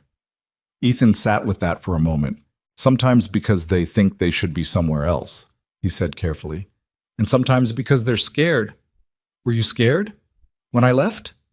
"Yeah, I think so. Not in the way you'd recognize as scared, more like I was scared of something and I turned it into a plan instead of looking at it directly." Noah was quiet. "I'm scared of spiders," he said, "but I look at them." "That's actually very brave," Ethan said. "Mama says knowing what you're afraid of is better than not knowing, because then you know where the scary thing is." "Your mama's usually right about things like that," Ethan said. "I know," Noah said, with the matter-of-fact certainty of someone who had been observing this for his entire life. "She's right about most stuff." A pause. "She's wrong about the blobfish." "What does she say about the blobfish?" "She says it doesn't actually look like a sad face. It only looks like that because of the water pressure thing." He said water pressure thing with the precision of a child who has learned specific vocabulary. "But I think it looks like a sad face even without the water pressure." "I think it does too," Ethan said. "That's 2 against 1, Noah said, satisfied. He was asleep within 10 minutes. He slept the way he did everything, directly, without complication, giving the thing his full presence until it was done. Ethan sat in the dark room for a few minutes after Noah's breathing evened out. He had a recurring thing that happened in these moments, a kind of grief that ran alongside the gratitude, the two feelings existing simultaneously in a way he'd initially tried to separate and then stopped trying to separate. The grief was for the years he hadn't been in this room. The gratitude was for the fact that he was in it now. Both were real. Neither canceled the other out. He'd come to understand that was just what it felt like to be someone who had come back to something instead of arriving at it from the beginning. He went out to the kitchen where Natalie was sitting at the table with a research paper she was reading for the London transition and a cup of tea she'd made herself and hadn't drunk. "Asleep?" she said, without looking up. "About 10 minutes ago, after a detailed argument about the blobfish." "The blobfish has an entire opinions-generating infrastructure in his brain," Natalie said. "I've been fighting that battle for 2 years." "He's right, though," Ethan said. "It does look sad." She looked up. "Not you too. I'm just saying, it's a deep-sea pressure phenomenon. It's not—" She stopped, looked at his expression. "You're doing the thing he does," she said. "You already know, and you're pretending you don't." "I genuinely believe the blobfish looks sad," Ethan said. "That's independent of the water pressure." She shook her head, but she was almost smiling, and the almost smile had been happening more often in the past month in a way that Ethan tracked without making a thing of it. "Sit down," she said. "I'll make you tea. You haven't drunk yours." "I know. I always make it, and then forget about it. It's a bad habit." She got up and moved around the kitchen with the ease of someone in a space they know well, and he sat at the table and watched the familiar geography of her. The particular way she moved, the way she stood while waiting for things to heat, the way her hands were always doing something slightly purposeful, even at rest. He had missed these things for 5 years while convincing himself he hadn't. She set a mug in front of him and sat back down with hers. They sat across from each other in the low kitchen light with the sounds of the apartment at night around them. "I got a call today," she said, "from Meridian General's chief of medicine." He looked at her. He'd heard I was leaving. He wanted to know if there was any possibility of— He was asking about a different arrangement, a more senior position, more research latitude, structural changes to the department. She turned her mug on the table. "It was the call I would have wanted 18 months ago." "But not now," Ethan said. "But not now," she agreed. I turned it down. Politely, but clearly. She looked at the table. And I felt completely fine about it, which surprised me. I thought I'd second-guess it, but I just felt— She shook her head slightly, like I was moving toward something instead of settling for what was already there. "You said something like that before," Ethan said. "Maintaining versus building." "You remembered that." "I remember most things you say," he said. Then, because that landed slightly more weighted than he'd intended. "You're precise. It sticks." She looked at him with a quiet expression that he couldn't fully read, but that wasn't uncomfortable. "I'm going to miss this apartment," she said. "I know. I'm going to miss Dana, my parents." She looked at the window. I built this life here alone, and it's mine. And leaving it even for something good still feels like letting go of something I worked hard for." "You're not leaving it," he said. "You're adding to it. You'll come back to it. It won't be the same when we come back." "No," he said. "Probably better." She looked at him with an expression that was somewhere between exasperated and fond, a combination he'd noticed her arriving at more often in recent weeks. "You're an optimist," she said. "I didn't used to think of you that way. What did you think of me?" She considered. "Ambitious, driven, good at the beginning of things." She paused. "I think I'm revising some of that." "Just some?" "Don't push it," she said, but she was definitely almost smiling. He drank his tea. She drank hers, for once, before it went cold. June arrived with the particular energy that comes before a major change. Everything simultaneously ordinary and charged. The familiar things more noticeable because they're about to become less available. Natalie packed the apartment in the systematic way she did necessary things that she didn't want to think too hard about. Noah supervised and occasionally contributed by putting things in boxes that didn't need to be in boxes. They flew out on a Sunday at the end of June. James and Margaret Carter came to the airport, which Ethan had told them wasn't necessary, and which they had ignored with the comfortable certainty of parents who have learned that being told something isn't necessary is not equivalent to being told not to come. At the gate, James crouched down to Noah's level, stiffly, with the deliberate caution of a man 8 months out from a cardiac procedure who is not going to let that stop him, and said, "You're going to like London. There's a lot to look at."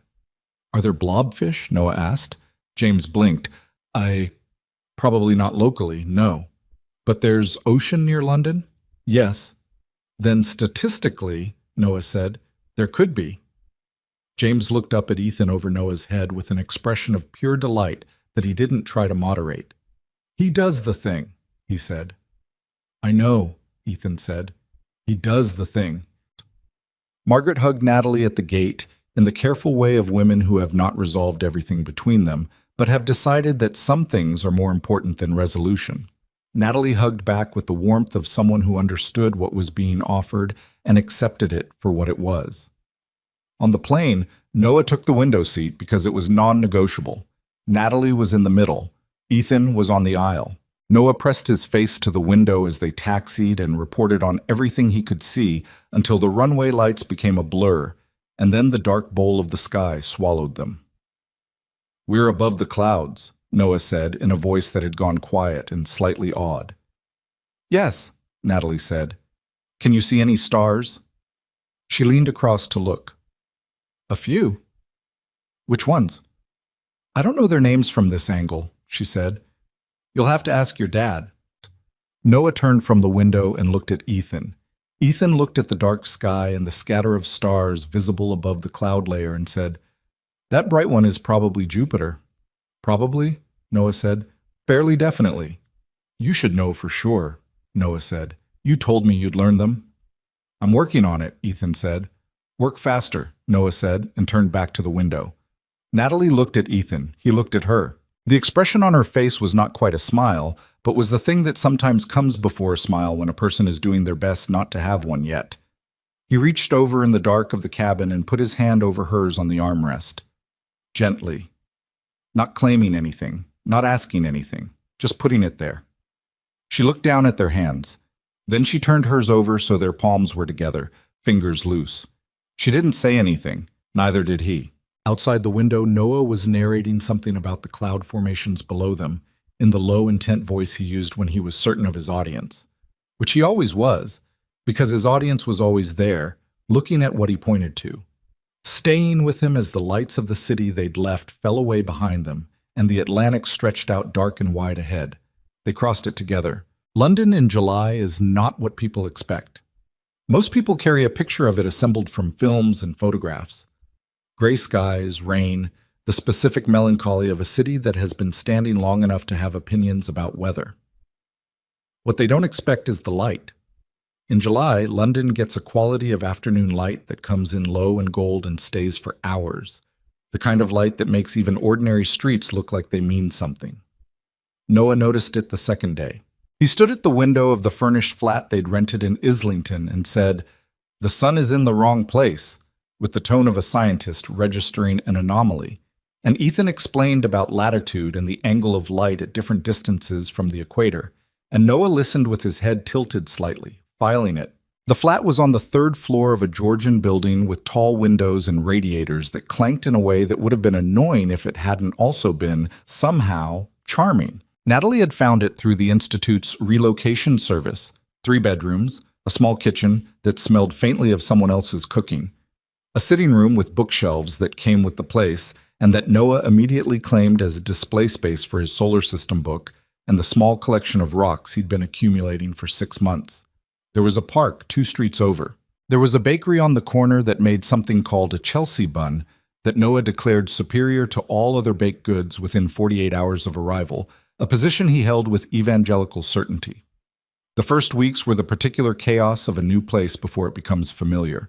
The wrong turns, the unfamiliar sounds at night, the slightly disorienting experience of a city that runs on its own internal logic and doesn't explain itself to you. Noah adapted with the speed of a child for whom newness is not yet a threat. He cataloged things. He had opinions about the double-decker buses and the underground and the specific way British pigeons behave differently from American pigeons, a distinction he'd made within 4 days and could not be talked out of. He started a new school in September, a small primary school near the flat, and came home the first day with the information that his teacher was called Miss Hargreaves and had a plant on her desk. Just like Miss Chen, Noah said. Does she talk to it? Ethan asked. I didn't ask yet, Noah said. I'll find out. He found out on Wednesday. Miss Hargreaves did in fact talk to her plant. Noah reported this with the satisfaction of a researcher whose hypothesis has been confirmed. I think that's a teacher thing, he said seriously, not a Miss Chen thing specifically. A broader pattern, Ethan agreed. Exactly, Noah said. Natalie started at the London Institute of Pediatric Research on the first Monday of August, 6 weeks after they'd landed. The department was not what she'd imagined. It was both smaller and more complex than the letter had suggested, the way new jobs always are. The gap between the description and the reality being the territory you spend the first months learning to navigate. The team of 12 was actually 14, 2 of whom were in conflict with each other in the quiet, entrenched way of academic professionals who have been feuding for long enough that neither of them fully remembers the original cause. The research program was further along than she'd been told in some areas, and significantly behind in others. The budget had a discrepancy she found in the second week that took 3 weeks to untangle. She came home on bad days looking the way people look when they've been solving problems for 10 hours with their thinking brain, while the rest of them just had to wait, drained in a specific horizontal way, the kind that sleep helps but doesn't entirely fix. Ethan had dinner ready on those nights, or had collected something from the place on the high street they'd found early and kept returning to. He didn't ask how it went unless she brought it up. He had learned, was still learning, the difference between support that helps and support that just adds another thing to manage. She brought it up, usually, after Noah was in bed. Those kitchen conversations had followed them across the ocean and settled into the Islington flat as naturally as their own furniture. She'd talk through what was difficult, the personnel problem, the budget question, the specific texture of trying to establish authority in a new institution with its own decades of hierarchy. And he'd listen and occasionally say things that were useful and occasionally say things that were wrong, and she'd tell him when he was wrong, and neither of those things disrupted the equilibrium of the conversation. That was new. 5 years ago, they hadn't known how to disagree without one of them going quiet in a way that closed things off. Now they could be wrong at each other and stay in the room. The team is starting to trust me, she said one night in October, 3 months in. Not all of them, but most. There's a researcher, Dr. Okafor. She's been there 8 years. She came to me today with something she'd been sitting on for months. Just showed up at my office door and said she'd been waiting for someone she thought would actually read it. And did you? Ethan said. I read it that afternoon. It's good. Better than good. She's been working on a targeting mechanism for resistant neuroblastoma that the previous department head kept deprioritizing because it wasn't flashy enough. Natalie shook her head, still slightly indignant about it. Flashy. Like that's the metric. What are you going to do with it? Restructure the Q1 research calendar to give her proper lab time and resources. She said it the way she said things she was certain about. She looked at me like she was waiting for a catch. There wasn't one. He watched her while she talked. She'd changed in the months since London, not fundamentally, but there was something fuller about her, some quality of occupation that had been slightly rationed before and was now running at capacity. She was doing what she was supposed to be doing at the scale she was supposed to be doing it, and it showed in the way someone shows when they've finally been given enough room. He told her that once, straight out, because he'd gotten better at saying things directly instead of carrying them around. You look different here, he said, than you did in New York. She looked at him. Different how? Like there's more of you, he said. That's the best I can do language-wise. She was quiet for a moment. I feel that, she said. I feel like I fit here in a way I didn't know I wasn't fitting before. She paused. I was good at New York, but I was also compensating, all the time. For the things I didn't have, professionally, personally, I was very good at building workarounds. She looked at her hands. Here, I don't have to compensate as much. For the professional part, he said. Yes. A pause. For other things, too. She looked at him with the direct gaze she'd been bringing more often, the one that didn't deflect or redirect. You know what's strange? I think about that night in New York sometimes, the night I found out I was pregnant, sitting on the bathroom floor, and I don't feel angry about it anymore. Not the way I did for a long time. What do you feel? He asked. I feel like I think everything that happened after that made me someone I actually like. She said it carefully, not performing insight, just reporting it honestly. Not because of the suffering. I'm not being romantic about suffering. I just mean I built something real out of something that could have broken me. And I know I can do that now. I know that about myself. She looked at the kitchen window, the London night outside it. I couldn't have known it without the hard part. He nodded. He understood something parallel in himself. The version of him that had left New York at 29 would not have been capable of what had been required of him this year. You don't get the capacity without the experience that builds it, and the experience is usually the part that hurts. I'm sorry, he said, for being the hard part. You were a hard part, she said. Not the only one.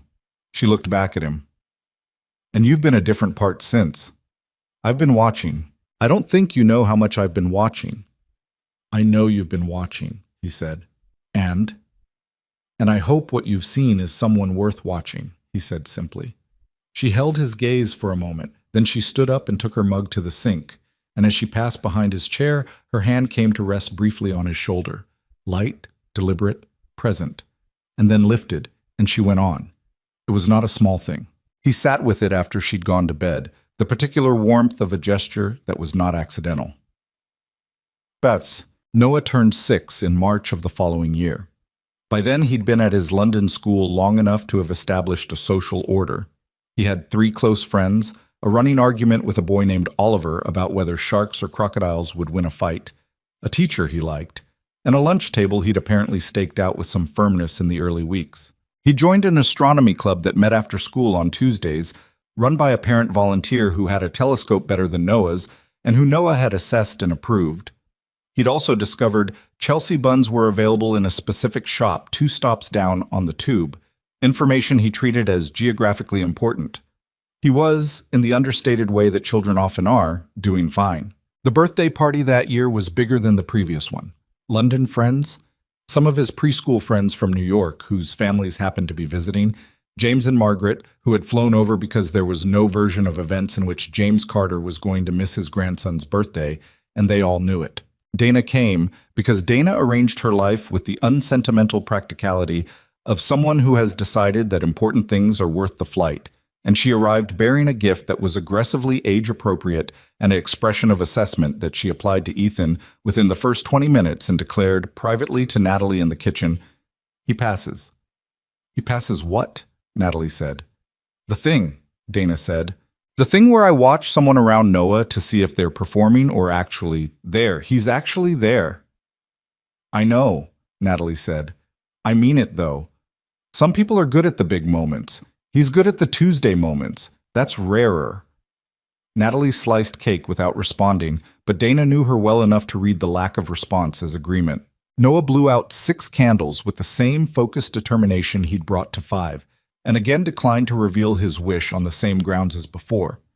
When James asked him if it was the same wish as last year, Noah considered this seriously and then said, "It's a related wish."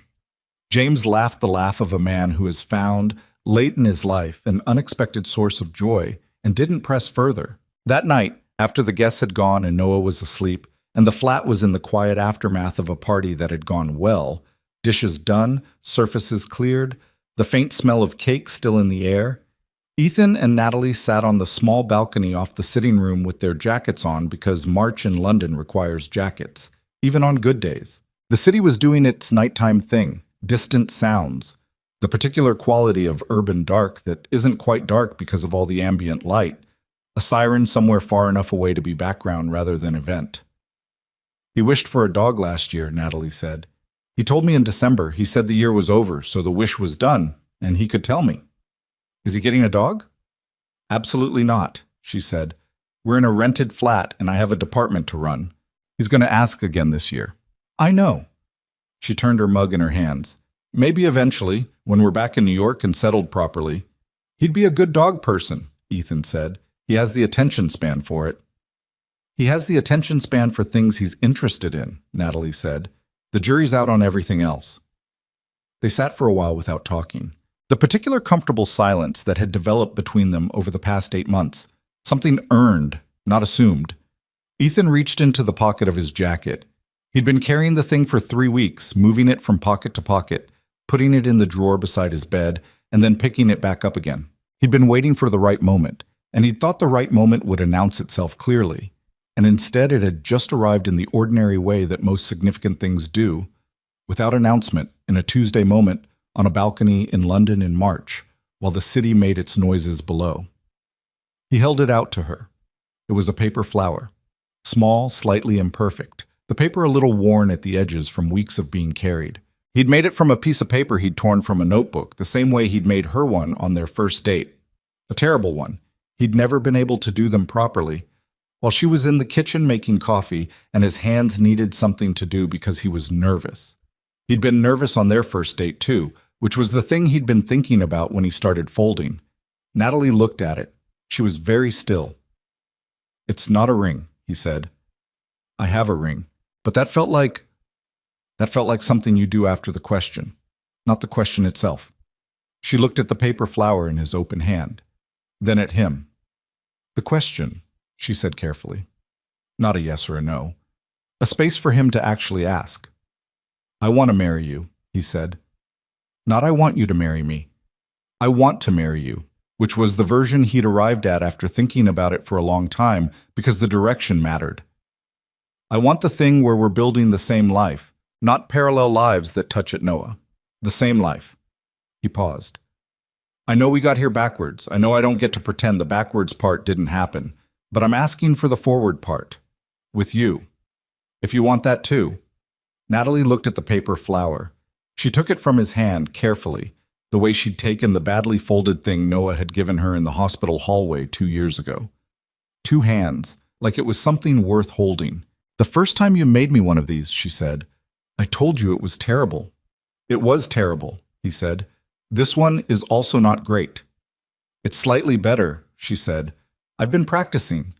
She turned the flower in her fingers. Something in her face was doing the thing it did when she was working through something that mattered. Not shutting down, just going internal for a moment, the processing that preceded her arriving at whatever was true. "I've been angry at you," she said, "for a long time. Not all the time, and not always consciously, but underneath things. In the places where I'd made my peace with it, but the peace was more like a ceasefire than an actual end." "I know," he said, "and that's something I needed to say before anything else, because I don't want to bring it into whatever comes next without naming it." "Okay. I'm not still in the ceasefire," she said. "That's what I'm saying. I'm past it. Not because you fixed it. People don't fix things like that for other people. But because somewhere in the last year She looked at the paper flower. "I let it go. I didn't plan to. It just went." "Because things changed," he said. "Because you changed," she said, "which I didn't think I was going to believe. But I do." She looked at him. "I actually believe you." He said nothing. He understood this was the most significant sentence she'd said to him in 2 years, and it deserved to stand on its own. "Yes," she said. Just that. He exhaled. He hadn't known he'd been holding it until he let it go. She looked at the paper flower one more time and then at him with the expression she had when she wasn't managing anything. Just present, just her, the unguarded version he'd been catching in glimpses for months and now held in the full light. "You said you have a ring," she said. "I do." "Where?" "Bedroom drawer," he said. She stood up from her chair. He stood up too. She took his hand, the same way she'd turned her hand over in the dark of the plane and let their palms rest together, and they went inside. They told Noah in this morning. He was eating toast when they sat down at the kitchen table with him. He looked up, read the room, and said, "Is this an important talk?" "Yes," Natalie said, "but a very good one." "Okay."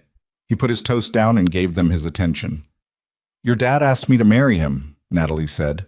Noah looked at Ethan. What did she say? She said yes, Ethan said. Noah thought about this. So you'll be married, he said, like properly. Like properly, Natalie confirmed. He appeared to process the structural implications.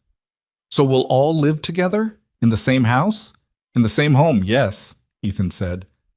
Not this flat, though, Noah said. It doesn't have enough room. We'll find something bigger, Natalie said. Noah picked his toast back up. Can we get a dog when we find the bigger place? Noah, Natalie started. That's a separate question, Ethan said. For a separate conversation. Noah looked between them. He appeared to run an internal calculation. You both said it was a separate question, he said. Not that it was no. You're not wrong, Ethan said. Natalie looked at Ethan. You're going to be the reason we have a dog, she said. I'm going to be the reason Noah has a dog, Ethan said. There's a difference. There genuinely isn't. Noah ate his toast with the satisfaction of a person who considers the morning to have gone well. They found a house in Hampstead in May, not large, not perfect, with a garden that needed work, and a kitchen that needed more work, and a third bedroom that was slightly too small, until you accepted that slightly too small was fine, actually, for what they needed. Natalie walked through it twice before she said anything, which was how she made decisions about things that mattered. Ethan waited. Noah ran from room to room reporting on each one with the systematic thoroughness of a property surveyor. This room gets the morning light, Noah reported from what would be his bedroom. That's good for the telescope. Is it? Natalie said. East-facing window. The sun comes up in the east. I know where the sun comes up, Natalie said. I'm just confirming the data, Noah said. They made an offer that afternoon. The wedding was in October, which in London is a gamble weather-wise that paid off. Clear and cool. The trees in the park near the Hampstead house doing the full autumn thing, all red and amber and gold in a way that felt, if you were inclined to read things into weather, like a comment on the season of life, rather than just the season. It was small. That had been the only thing they'd both been certain about from the beginning. Small, people who mattered, no performance. Dana was there, wearing something red that she'd bought specifically to stand out in photographs and making no apology for this. James and Margaret had come over a week early so that James could have, in his words, adequate time to enjoy London without rushing, which meant adequate time to eat things his cardiologist would not have approved of. Raymond and Sylvia Brooks had arrived the day before, and Raymond had shaken Ethan's hand at the door of the Hampstead house and said, "You did right," which was Raymond's version of a speech. Natalie's colleague, Dr. Okafor, came. She and Natalie had built the kind of friendship that happens between people who respect each other's work and have also survived institutional bureaucracy together, which creates its own bond. Two of Ethan's colleagues from his London firm came. A few others. 31 people in a garden that, after 3 months of work, no longer needed work. Noah was the one who walked Natalie to where Ethan was standing. He'd asked to do it. He'd asked very specifically, presenting the request with the directness he brought to things he'd thought about in advance. I want to be the one who walks Mama, he'd said, because I've been with her the whole time, so I should be the one who brings her. Nobody had argued with this. He was wearing a jacket in the particular shade of orange that remained his fundamental position on color, and he walked beside his mother with the serious, proud bearing of a 6-year-old who understands that he has been given something important to do and is doing it correctly.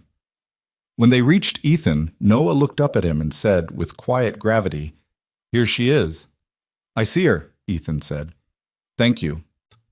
Noah stepped back and went to stand with his grandparents, and Natalie turned to face Ethan fully, and the October light came in low and gold the way it does, and what they said to each other was not what they'd written. The written vows got set aside, as written things sometimes do when the moment arrives, and what's prepared turns out to be less true than what comes up instead. What Ethan said was, "You're the most honest person I know, and I spent years running from that because honest people can't be fooled, and I was trying to fool myself. I'm done doing that. I want to be worth your honesty. I'm going to spend a long time working on being worth it." What Natalie said was, "I'm not easy. I know I'm not easy.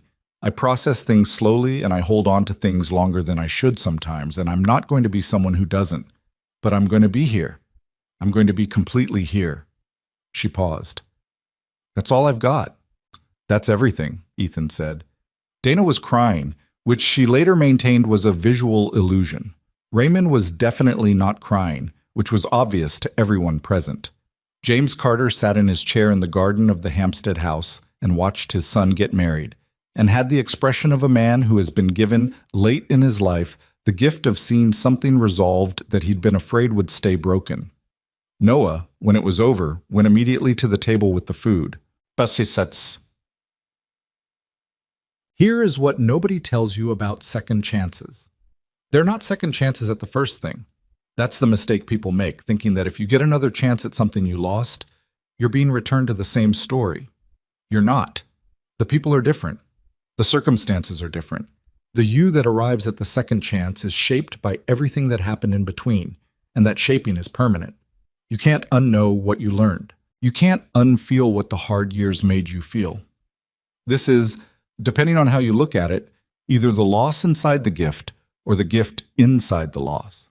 Ethan had left at 29 because he was afraid, not of Natalie, not of the relationship, but of what staying would require him to become. He was afraid that choosing home meant choosing limitation, that love and ambition were a zero-sum equation, that the life he wanted was somewhere else, and the life in front of him was a consolation.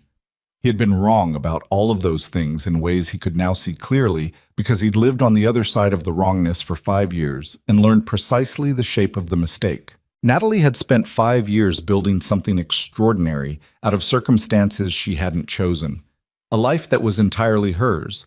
A son who was entirely himself. A career she'd constructed one careful decision at a time with fewer resources than she deserved. She had been angry, and right to be angry. And also she had metabolized the anger into something useful, which is not the same as forgiving it away, but is in some ways harder and more permanent. Noah had arrived into a world that was already complicated before he could form language to understand it, and he had made it, in the way children make things, entirely ordinary. He had a mother he trusted completely, and a father he'd grown into trusting, and grandparents, and a school with a teacher who talked to plants, and an ongoing argument about sharks versus crocodiles, and a telescope that needed the east window. He had, in the simple way that children have things, a family, not a perfect one. There was no version of this story where the years of absence became fine, where the pain of the beginning dissolved into the happiness of the middle and everything squared away cleanly. The painful parts left marks, as painful parts do, and the marks didn't disappear just because things got better. They became part of the texture of the people who carried them. That is, in fact, how it works. Not clean resolution, not healed without scarring, but something more honest. A scar is healed. That's what the word means. It means the wound closed and the body continued. They were healed in that way.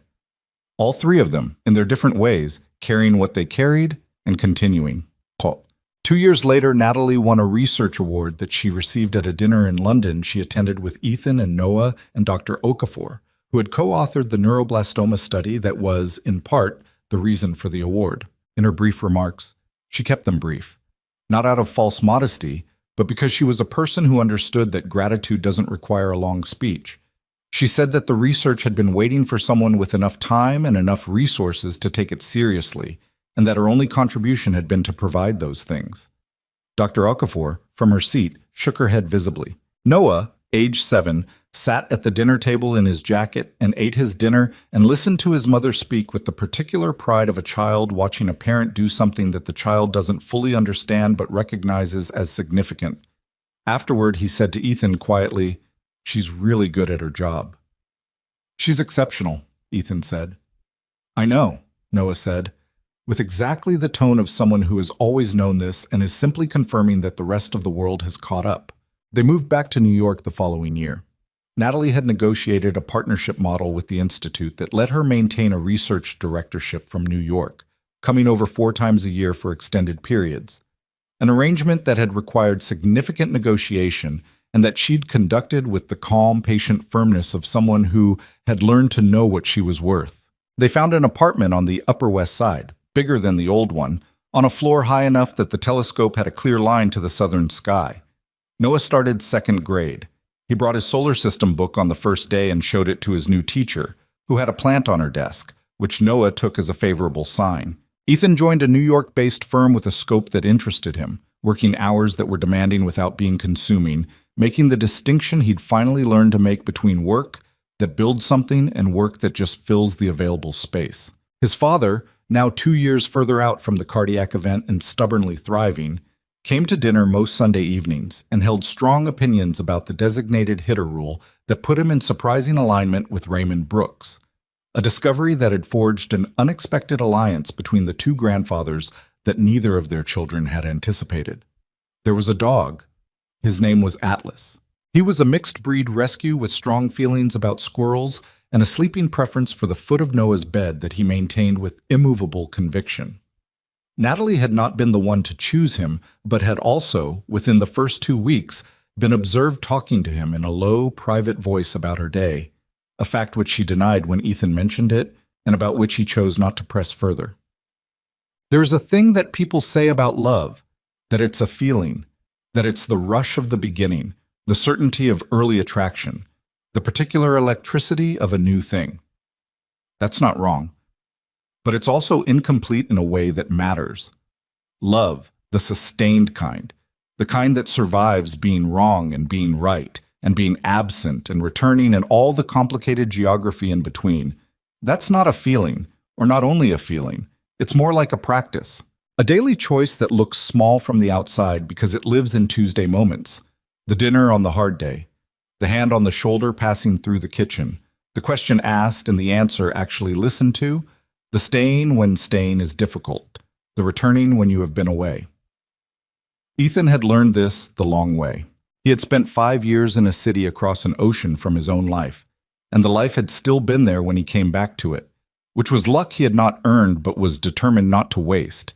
He had earned other things, the slow accumulation of Tuesday moments, the trust of a child who had every reason to withhold it, the return of an honesty between himself and Natalie that ran underneath everything they said to each other and held it up. He thought about the version of himself who got on the plane to London at 29 with the certainty of a man who has decided that the future is somewhere else.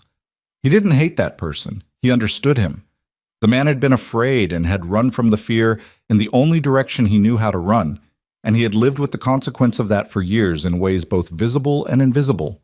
He was glad most days that he had come back. Not just for Noah, though Noah was the central, irreducible fact of everything, but for the person he'd become in the coming back. The version of himself who could hold a scared kid on a bathroom floor through a meltdown and not need to fix it. Who could hear a hard thing said directly and not deflect. Who understood finally that being present is not a passive state but an active one, something you have to keep choosing, and that the choosing is not a burden but the entire point. Natalie had her own accounting to do, her own private version of this, and it was hers and not his to narrate. What he knew was that she had arrived on the other side of a very difficult decade as someone complete in herself, not in spite of what she'd carried, but with it woven in, made part of the structure. She was more herself at 37 than she had been at 28, and the more was real, not performance. And Noah, who had wished the same wish 2 years in a row at his birthday candles, and finally, at 7, declared the wish finished. When Ethan asked him what it had been, Noah said, with the particular tone of someone sharing information that has become historical, "I wished for us to all be in the same place." "And?" Ethan said. "And we are," Noah said simply. So it worked. He said it without drama, without sentiment, with the plain, factual satisfaction of someone whose experiment has returned the expected result and who is now ready to move on to the next question, which was, apparently, whether Atlas could be taught to recognize Jupiter in the night sky. "Dogs are colorblind," Ethan said. "Their night vision is different from ours." "But they have better smell," Noah said. "Maybe space smells like something to dogs." "Space doesn't have a smell," Ethan said. "We don't know that," Noah said. "We've never been there." He had his mother's logic and his father's stubbornness, and he was entirely himself, which was the only thing either of them had ever wanted for him. He was also, at this moment, lying on his back in the park, 2 blocks from the Upper West Side apartment on a clear September night, with the telescope set up beside him and Atlas sitting at his feet with the patient dignity of a dog who has concluded that his job is to stay near the boy, regardless of what the boy is doing. Natalie was on her back beside Noah, pointing at something in the sky that Ethan couldn't see from where he was sitting. He was sitting on the blanket they'd brought, his back against the bench, watching them. The two of them looking up at the same piece of sky, talking in the low, rapid register they used when they were deep in something together. He had a photograph from 5 years ago in his mind. The one he hadn't taken, but that existed anyway, burned into his memory from the day in the hospital hallway. Natalie crouched down to Noah's level, the badly folded paper in the small hands, the stethoscope around her neck, the complete ease of two people who had built everything there was between them without him. He had stood in that hallway and felt the full weight of his absence as a physical thing. He sat in the park now and felt the full weight of his presence. Different kind of weight. The good kind. The kind that means you're actually somewhere, that you landed and stayed. Natalie said something to Noah, and Noah laughed, the full-body laugh he had, the one that involved his whole face and that had been making people smile at him his whole life without his knowing it. She turned and looked at Ethan over her shoulder. "Come look," she said. "We found Saturn." He got up from the blanket and went and lay down on the grass between them. The September ground cooled through his jacket, and looked up at where Noah was pointing and found, in the wide scatter of the night sky, a point of light that was slightly warmer than the others, slightly more present. "That one?" Ethan said. "That one," Noah said. "You can almost see the rings. Almost." He looked at it. The three of them looked at it together, in the dark of a park in the city where this story had started. The city they'd left and returned to. The city that had been waiting with the patient indifference of cities while they figured out what they were to each other. Atlas put his head down on Noah's foot and sighed. Above them, Saturn held its rings and made no comment, as planets do, leaving the interpreting to the people below who are always, in the end, the ones who decide what anything means.